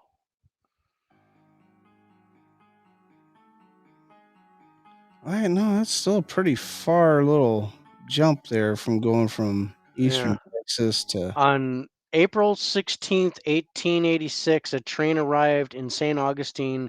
People from all around the area showed up to meet this train and catch a glimpse of those it had carried from such a great distance away. On that morning, the newest people to arrive in St. Augustine were a group of Apaches taken prisoner in Arizona and transported for confinement in the all the way Castillo around. de San Marcos. That's a trip, bro. That's a fucking drive. Train or not. So they were, yeah. So they were trained. They were brought by Which train you from got Arizona to Florida to put in that fort. you gotta think those trains were only going like 35 miles an hour back in that day. Dude, That yeah, that's talking about wow. so yeah, the furthest east I could find was Texas and Oklahoma.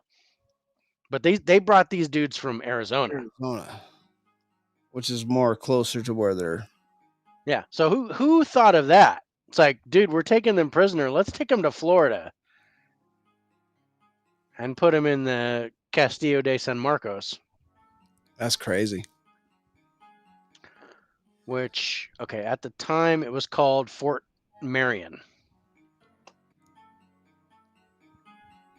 Was it under British rule at that time? I don't know. Huh. When they walked out, yeah. So Arizona transported for confinement in Old Fort Marion, today the Castillo de San Marcos. When they walked off the train that early morning, these people did not resemble the proud, fearless men and women who had evaded, fought, and struggled against the American army. So no, it was under United States rule, I think. Huh. 1886.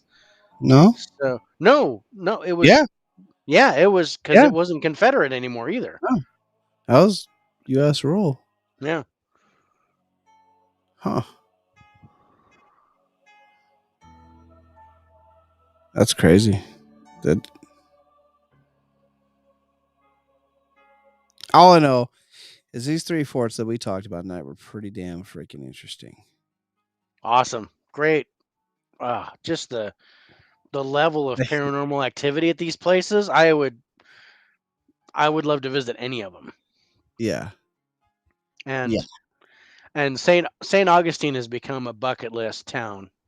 Yeah. It's ranked up To there with Savannah, Georgia for me now. I mean, it yeah, really is. I mean, yeah, I have 100% agree with you. Savannah, Georgia is a place I want to go investigate. yeah. And just It's really like it. For me, it was Savannah, Georgia, and Gettysburg were the two places I wanted to. The two locations on my bucket oh list. yeah. The two towns I wanted to see. But Saint Augustine is now the third. Yeah. Gettysburg, man. I just want to go there for the history. I don't even Yeah. care. No, I want to go there. I want to go, and it's weird because I'm drawn to this one house in Gettysburg, and I'd have to go and look it up and find it. And I don't know why. Maybe it's a past life thing or something, but there is a house near Gettysburg that was a hospital in the Civil War. Oh. And there is a place with a bullet hole in the floor that I want to go see, Huh. that I'm drawn to. That's interesting. I can't explain why, and I'm not even sure what house it is. But there's a place, there's a bullet hole in the floor, and I was like, dude, I want to go there and be in that spot. Yeah, no, I can feel you on that. But yeah, no, St. Augustine's a badass town. Dude. I'm And then I we am just I am all for it. But the more we man, talk about it. if I get a chance to if we get a chance to investigate Leavenworth, oh, Oh my god. dude, I I got I time. would be a happy man if I was like, I don't know if I would pick Leavenworth over Penhurst, but it'd be really close. If it was like, okay, you could go to either one, you choose one, you can't go to both. Yeah. I'd have to go Yeah, right. I just, and I might choose Leavenworth because there's so many more locations. If I had free Yeah, reign in Leavenworth to, because Penhurst, you got Penhurst. Penhurst. Yeah, Yeah, you got that, but Leavenworth, you got the prison and the houses and the hospital and over 65 there's so buildings many buildings. haunted. All of them have activity. Yeah, you can That throw a would be, rock and hit a ghost. yeah, that'd be so badass just to be there. And I want to go to the Rookery. I want to go. Yeah, I want to go to the Rookery. I have no doubt I'll be attacked, but I wrote Rookery on my paper. Raw Rookery. Rookery. I don't know why I wrote it that way, but I wrote it Raw Rookery. Rah. Rookery. Rah! We're gonna go to the Rookery. All right, folks. So tonight we talked about haunted forts in the United States here. Interesting, man. Not only did I get a Good awesome stuff. history lesson reading about these places, but man, the paranormal is crazy. A lot of residual, different levels of hauntings. Some possibilities Awesome. of Native American Native American or maybe even non-human pirates. pirates. We got a couple of pirates, couple of pirate locations. Why there's pirates in Spanish Delaware, Inquisition. Spanish Dude. Inquisition. That's That was great. That was awesome. But we're going to call it for the night. We do appreciate everybody that was live on with us, and of course appreciate everybody that listens on any one of our podcast sites, whether it be Apple Podcasts, Spotify, Google Podcasts, Breaker, Pocket Cast, or Radio Public, all brought to you by the wonderful people of Anchor, totally free. In fact, they even sponsor us a little bit. So if you can't get the live show, you can always listen to us on either one of those platforms, and we do appreciate very much when you do. Again, thank you to Restream for allowing us the ability to multicast to different platforms live, whether it be our Spirits of Spirits page on Facebook, on YouTube, D Live, Twitch, Vaughn Live, or Twitter. We appreciate you guys being able to do that for us. But episode 28, I think, is in the books. What do you think, Dave? In the book? Yeah, I think we're done. I think we're in the books for the night, and we want to say good night to y'all, and you guys have a wonderful, great evening.